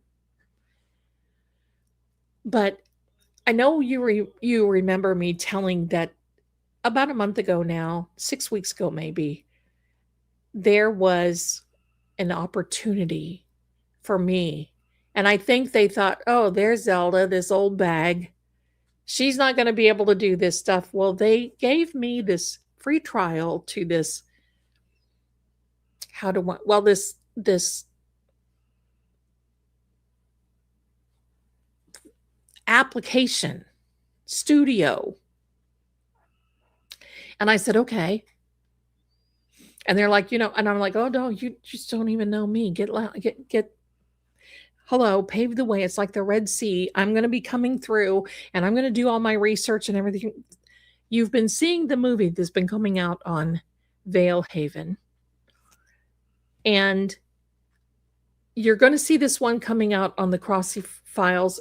And I'm starting to do voiceovers on that little anime channel. And there's a lot of things going on. Well, I met one of the people, I think it's day before yesterday now. I don't even know when my days are, but day before yesterday, I met one of the people that was a part of that. And because I went on there and I said, oh my gosh, I admire your channel. I admire your work. And I just think that this is wonderful. And I wish there was a way that I could take my content, my ability, and just take it up to the next level. And they contacted me and said, okay. So here's the thing. Day before yesterday, this young man who probably thinks that he's got some rickety old grandmother, that will never happen. Thank you, Colleen. So rickety grandma. And he said, oh my gosh. He said, oh my gosh. You've done that without, and I said, no, I'm self-taught. I have an entertainment background, pretty much, and that's about it. And he said, we're in the shadow part of Mercury retrograde. Mercury retrograde is on Monday. And he said, well, we're about ready to take you to the next level. So they're really helping me really expand this. And that's why it takes a little while between episodes, because for me, it's a hunt and peck, pretty much. I haven't had that formal education, but who am I to let that stop me? I'm not. Certainly. And you shouldn't either, no matter what you want to do. Well, this young man is from the UK. And he told, yeah, the hot cheetah girl. He told me that when he first started, he wanted to do this so much that not long ago, he bought a church, an old chapel, and he converted it to his studio. And that's where he and his team work out of. And I'm thinking, hold the phone. Is that not the coolest thing to have? Hello, rice jar, rice app. Let's go. Let's go. And since I've met him and talked to him, I now have Vale Haven Productions. The ISBN numbers have been ordered for the books. Things are going.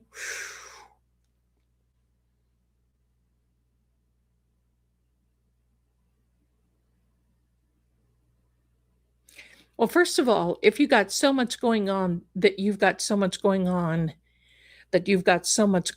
you're going to have to sit down and take a list, because that was me. I was scattered, professionally scattered, doing this and doing this and doing this and doing this and doing this. And you first have to sit down. I had to sit down and write out a priority. And another thing that helped me, you have to read. I know people say, but Zelda, I don't like to read. Okay, good. Get an audiobook. You can listen, but I read, because guess what? I annotate. I mark through those books. Listen, nobody wants to borrow my books because I'm annotating all the time. Look at this. Look at this. Blah, blah, blah, blah, blah.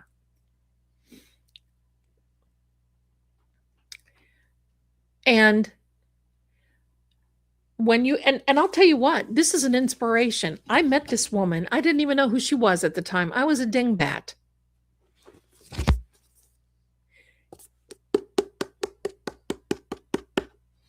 She never had any background in advertising whatsoever. You know what she did?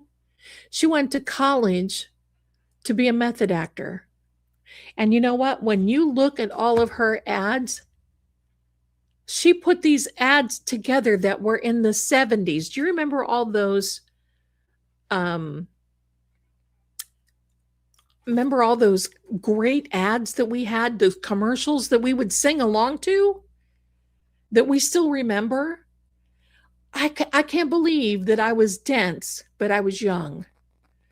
And it was like, oh God, it's a day that I can get out of things. I can go to Columbus, because there was a Chinese restaurant in Columbus that I loved, and I wanted to go there and eat more sugai. That's what I did. But if you are you have to stretch yourself. And don't think that there's some nights that I don't go and I sit in bed and I think, what am I doing? Right? I should be retiring. Retiring to what is my thing? Retiring to what? I'm not going to sit around and have too much time on my hands that I get in my head, I get into my feelings. And I'm going to give you an example, and it's not funny, but it's funny. But it's not funny. Oh, you hear my son laughing. He thinks so. Because you know how I do this. Because listen, I grew up in a German-Italian family, and if we weren't cooking, they were cussing. If they weren't cooking, it was something else. And some of these guys would walk around and say, your mother. Or they would say a lot worse, like, your mother's. And of course, I can't go that far, and I wouldn't. But it's still funny.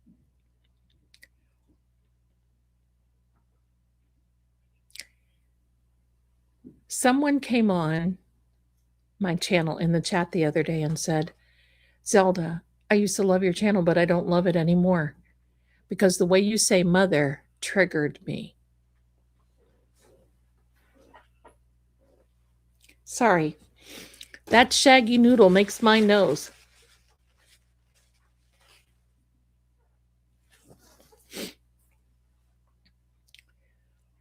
And I said, trigger you?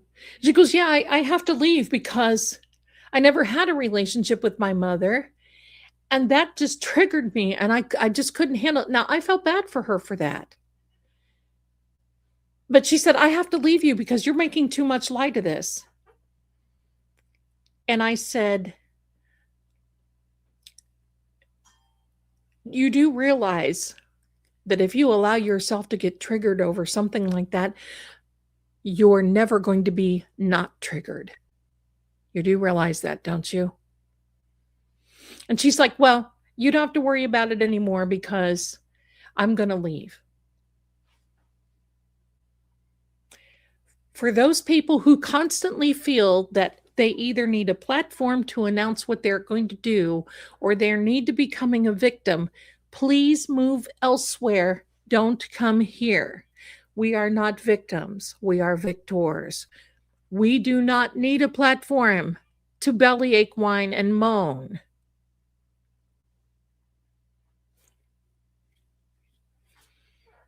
And it's been a constant. I don't know what it is. You know, people get in there and listen, I don't have time to get in my head. Have I had problems in the past? Oh, my darlings. Listen, I told my son the other day, you know what I want on my tombstone? There lies Zelda. She was a good cow. Seriously, make someone laugh. I told him, I said, you know what? I want you to put on my tombstone where it says, here lies Lady Zelda. Here lies Lady Zelda of Vale Haven. Because if people ever find my tombstone, they're going to be saying, oh.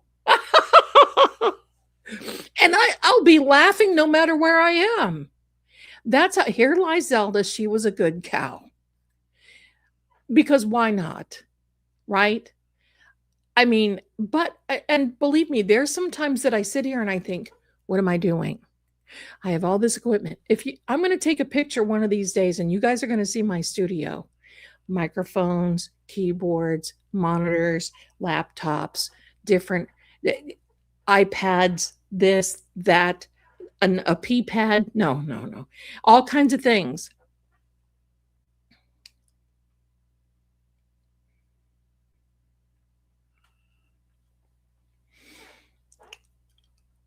And there's more coming. Because you know what? If I'm going to do a good job, I need the equipment. You can't expect to sit here and do a good job and you don't have whatever it takes to do it. And here's my thing. I've always been this way because my family, my dad, my stepdad, was convinced that he couldn't afford college, didn't want us to get scholarships or anything else. And when I knew that and when I saw the pain that my sister went through because of it, I didn't give a crap. I didn't give a crap about high school. Why did I care? I wasn't going to go to college. I already knew it. I played sports. I had a blast and that was it. And when I got enough age, I moved on and that's the way it is. Should I have done that? No. But at that particular time, it just felt necessary for me to, I was training to be an opera singer starting when I was in the 7th grade. 6th grade, actually. And when I figured out that my stepdad would not allow me to go on the Merv Griffin show, said that I would end up like Frank Sinatra and have to take my clothes off somewhere or another. Those poor people. That ended that. So one day I just kind of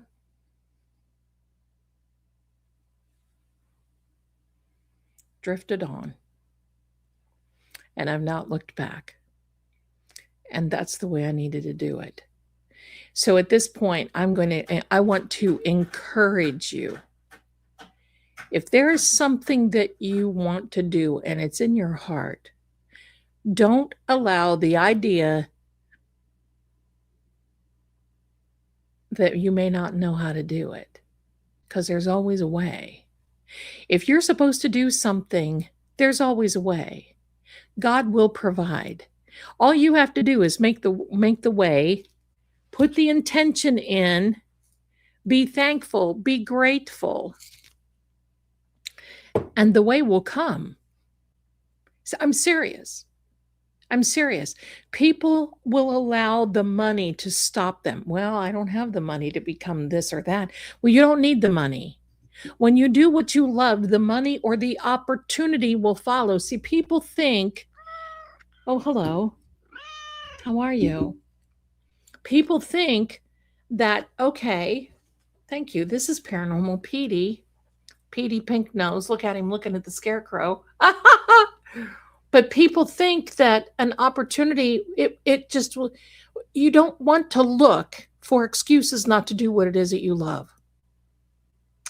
If you want to be a writer, get yourself a pen and paper and sit down. That's what the author of Harry Potter did. Broke, eviction, young kid, couldn't eat. And she wrote Harry Potter. If she can write Harry Potter, just think what you can do. Right? And that's the way how I think of it. My son used to, listen, this cracked me up last week because sometimes my son's friends will come in here and I heard him. It was kind of funny. But he walked through here and he was grinning.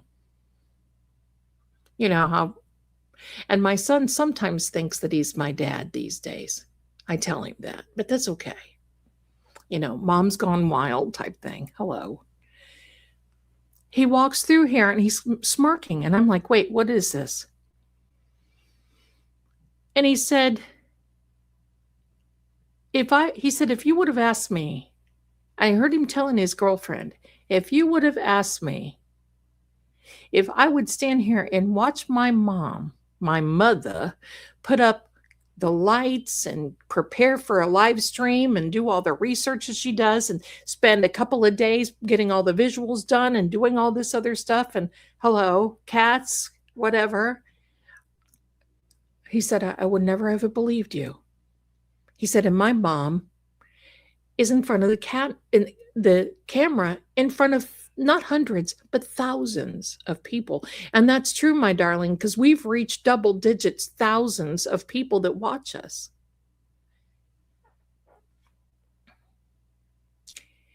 I did not sit here and say, oh, I want to be well known and I want to be in thousands of people. And no, this is for my own accomplishment. And by making everybody here happy and coming together after we have these hard days and weeks of all of these crime scenes and all this other stuff, if we can sit here and laugh and I can encourage each other, it's worth it. It's worth it. Because like I've always said, hey, I'll take a burning scarecrow any day over a proctor.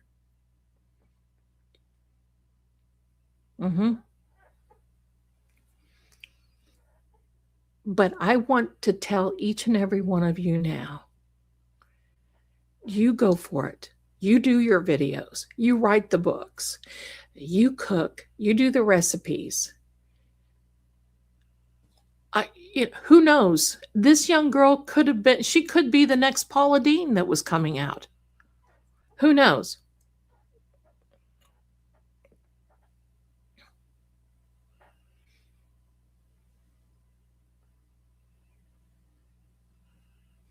Hold on a minute. What am I saying? Carrie Cullerson, 80s, convicted without a body. Yeah, see? And the hot dog man. Make your rice jars. Pray. Set your intentions. And you watch your intentions come to the top of the jar. You know they're getting ready to come to fruition. I have 2 jars going. I'm ready to make a 3. And when I get ready, I'm going to say this, when I get ready to move to my Vale Haven, which will happen maybe sooner than what we think, I'm going to let you all know.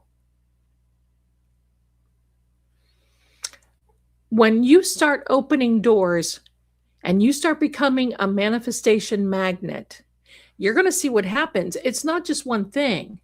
When you start vibing, when you start vibing on that frequency, you know what? I can do this. I can do that. I can accomplish this. It doesn't matter how old I am, because how old am I going to be if I don't do it? So it doesn't matter this. And you know what's so funny?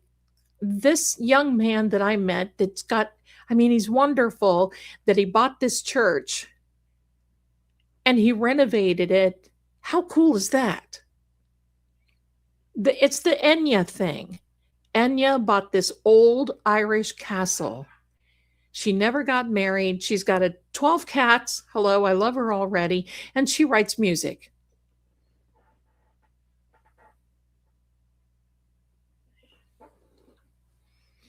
You can do it. You can do it. If you're watching this today and you're thinking, oh God, my family thinks I'm a nutbag, well, first of all, here's the first rule. You have your goal and you do not tell anybody what you want to do. Because you know why? Because they can't see your vision. Then it's going to, how are you going to do that? Oh boy, I've had that before. And I'm going to tell you this right now. Family can be your absolute worst enemy. Yes, you heard it from me. Can be. How are you going to do that? Why would you want to do that? Don't you have to have money? I thought you had money. Oh, wow. And yet when anybody needs anything, you watch them all come to you, because that's what happened here. And when I started saying no, it was like the Third World War. So I'm just going to tell you, when you leave here tonight, you know that here, this community, we've got your back, no matter who you are.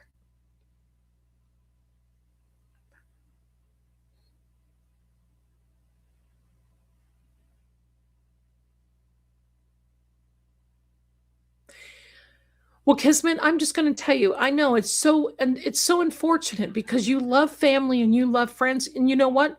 Here's what you do. You just don't say anything.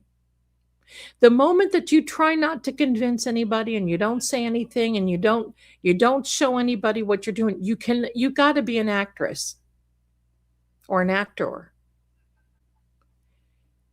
That's the only way you're going to get through it.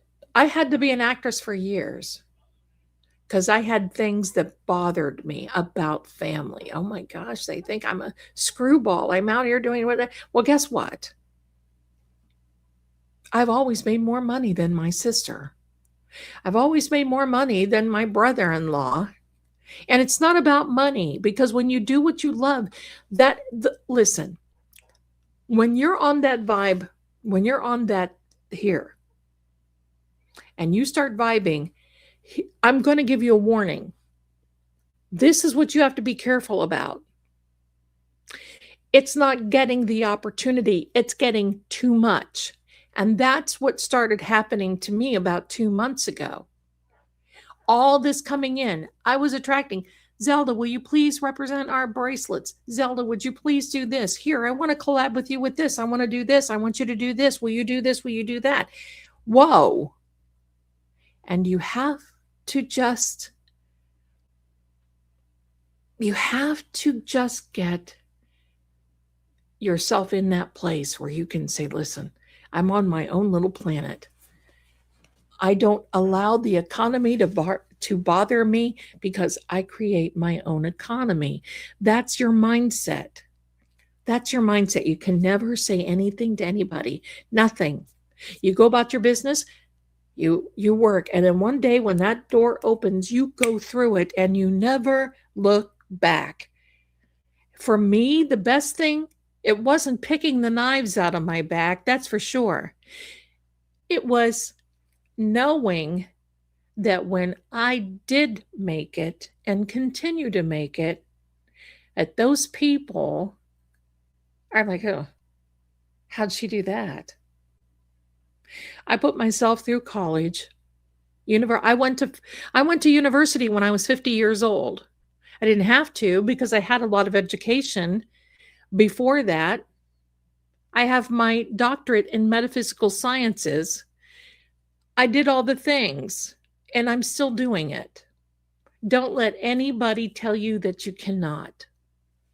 Well, you can't talk to them. You can't talk to you, and it's the thing of it is, you have to just know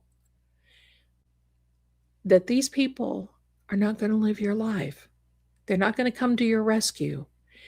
Everybody always has an opinion, and you know what they say about opinions. They can talk you into things and talk you into out of things, and yet when they go home at night and they go to bed, you are definitely not the last thought that they go to sleep.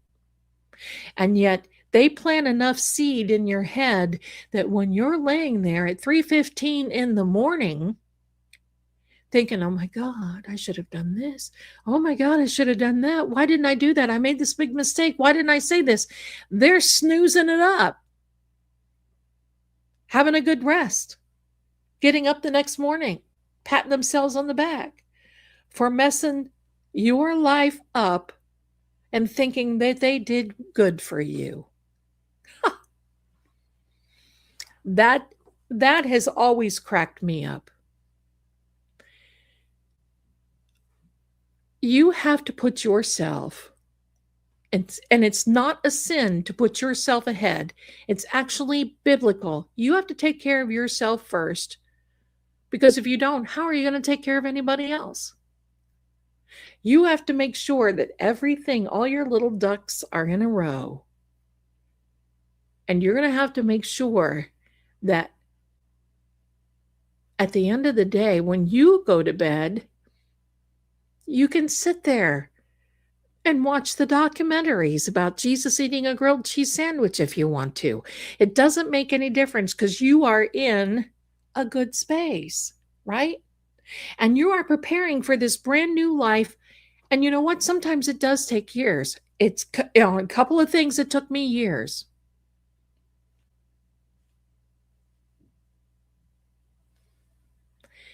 But I look at it this way.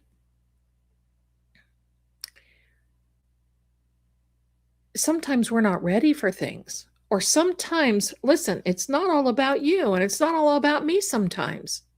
Sometimes when we put our order into the universe says, okay, there, look, there's Zelda. She wants this and this and this. But what do we have to do to get it to her?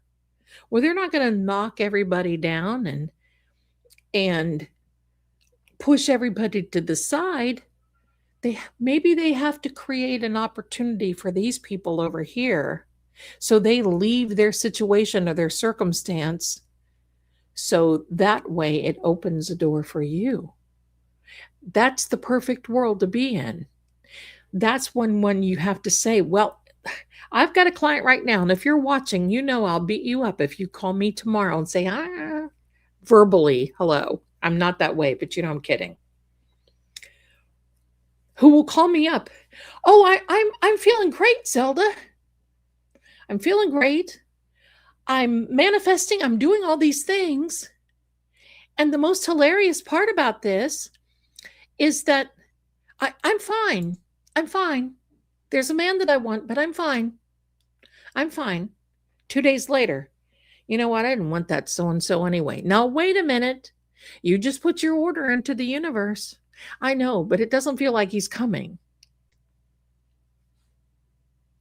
Is he in a circumstance that he can't get out of? Well, yeah. Is he scared that you're going to break up with him like you did before? Well, yeah, I can see that. Well, maybe you got to give him time to heal. I don't want to. Okay. Have a nice, happy, miserable life. That's how you got to think about things. I got to tell you this. I've gotten so strong that sometimes I scare myself. Seriously. Sometimes I scare myself on this manifestation thing. And sometimes it's big things. Like you think, oh, I did that. Oh, I did that. So, with you being here and you watching my channels and watching my content, I want you to know that you are a part of this and a part of my world, and you're a part of making my blessing come through.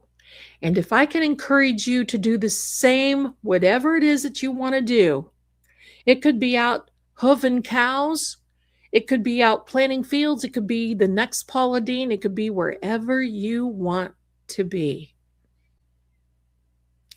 Because all I can say is, what's stopping you? Don't allow the money. My darling, be well, honey, and you get some good night's rest. We're getting ready to close down anyway. 'Cause, I get on my pulpit and I have to talk. I'm a talker. Saturday night, come here. We're going to be talking about the crime things. We're going to be doing. I got to climb back around that house. And for those of you who ask the question, why didn't I ever go to Arizona?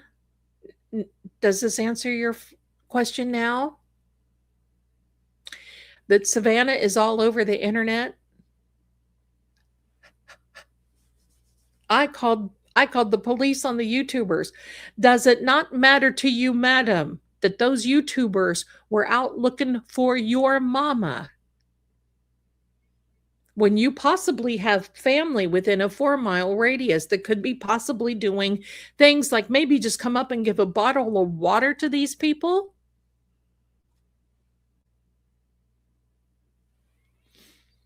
Anyway. Oh, here we go. When I was 52, our plant shut down and they paid us to go to college. I was scared half to death. I know the feeling. And I was so afraid that I couldn't do it. I graduated 2.5 years later with an associate's degree. Well, hold on a minute. I got something for you. Hold on. Where is that now? Hold on. Got something for you. Don't tell me they took it away. Did they take it away? I think they did. The clapping sounds. Well, here. There we go. There we go. Bravo to you, my darling. Bravo. Oh, here it is. Here it is. We could do it again. I decided to go back to school when I was 50 because I wanted to learn the business side of the music industry.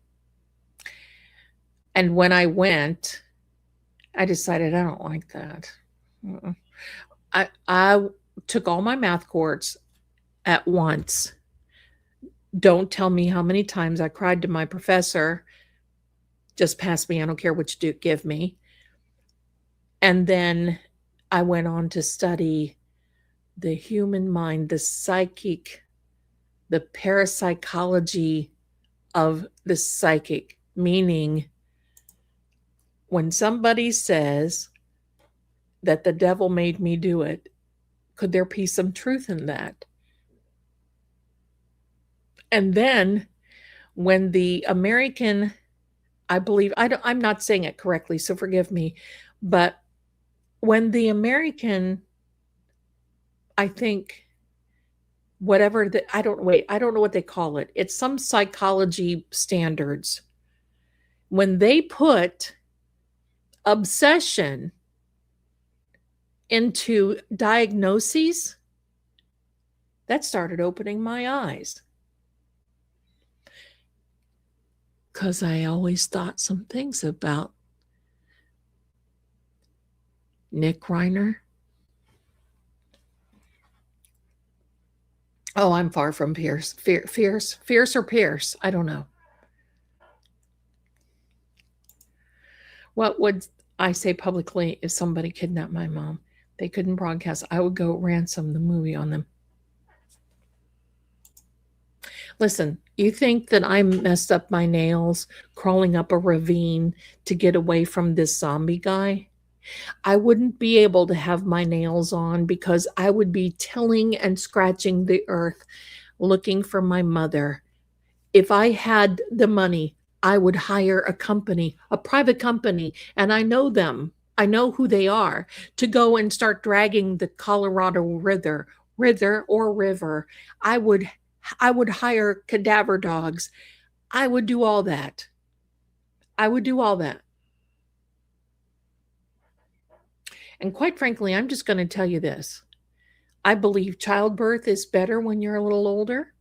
I believe education comes when you're a little older. Not that we couldn't do it, but listen, sometimes we're scattered. We have other important things that we need to take care of when we women are younger. I did. I didn't really know what I wanted. I was a better mother when I was an older mother. There was a lot. I think so. Don't ask my son though. Anyway, my darlings. Yeah, if I had the do re mi hello, forget about this. I'd be hooking up with one of these really good fed people and saying, look, tell me what I can do, tell me what I can't do. Where's my civil rights attorney? Tell me what I can do, tell me what I can't do. Tell me where I can go. I'm not going to go on anybody else's property and dig. I want to go here. I want to go there. I'm going to look in the parks. I'm going to look here. Somebody out looking for my mother, I'm going to stop and I'm going to say thank you to them. It's hot. Do you need a bottle of water? Maybe I can order you some food. Maybe. I don't see where they did anything. They're there to keep Nancy. And I got to tell you, I think they fouled up. They think they fouled up when they listen. If somebody went on I don't know, I'm not a lawyer. If somebody went on the big fake news media and was kind of, oh, it was me that called.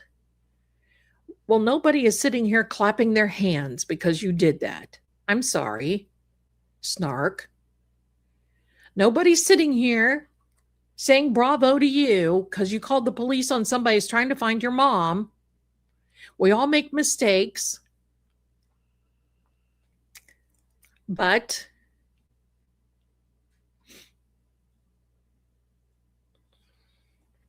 it's hard for me to like, hello, calm down there, girl. I would be calling my lawyer. I'm serious. I would be calling my lawyer. Civil rights attorney will start first. International attorney second. Maybe a Fed attorney somewhere along the line. I wouldn't stop. I don't know how legal or illegal that is. Everybody has a right to file a police report or do whatever else, but I can just tell you this. If I was sitting on this road, if somebody was sitting on the road in front of my family's home, broadcasting about who took my mother out of her home, why, what time, and let's fill in that 56-minute gap, please. I wouldn't sit here and be so bloody snark and say,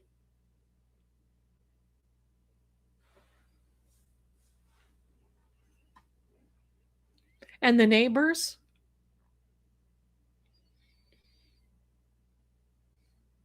So anyway, my darlings, we are at the end of the week and we are preparing now for Mercury retrograde. You wait and you watch for things to start coming out.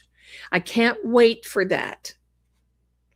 And you know me, I'm going to find some more things to report on, to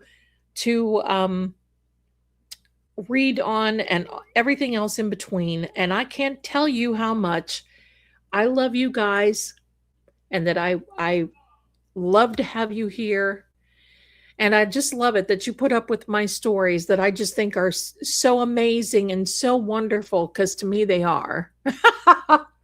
But run, everyone. And I suppose I'm going to see you again Saturday night at 7 p.m. Eastern. That's New York time, my darlings. I love that everybody is here. So I want you to do me a favor. Be well, be wonderful, brush your teeth. You never know when the feds might show up. And you all have a wonderful evening and be well. And thanks so much for being here. I appreciate it. Thank you to my beautiful mods. You're awesome.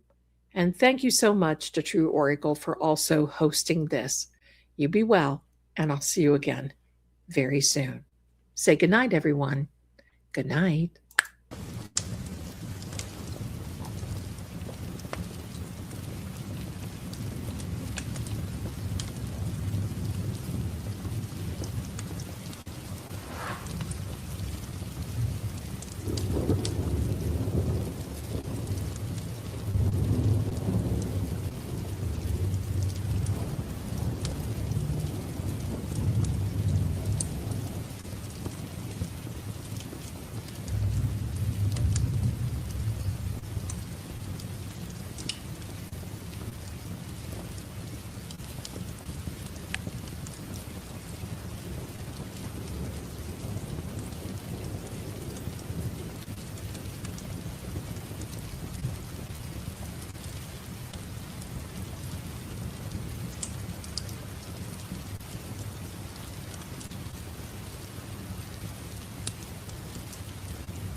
The garage, essentially. There's a garage, essentially.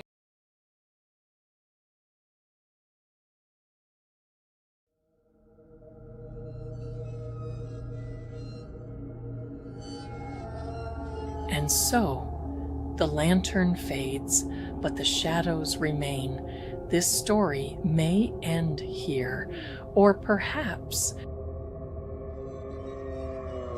it's only just begun. See you soon.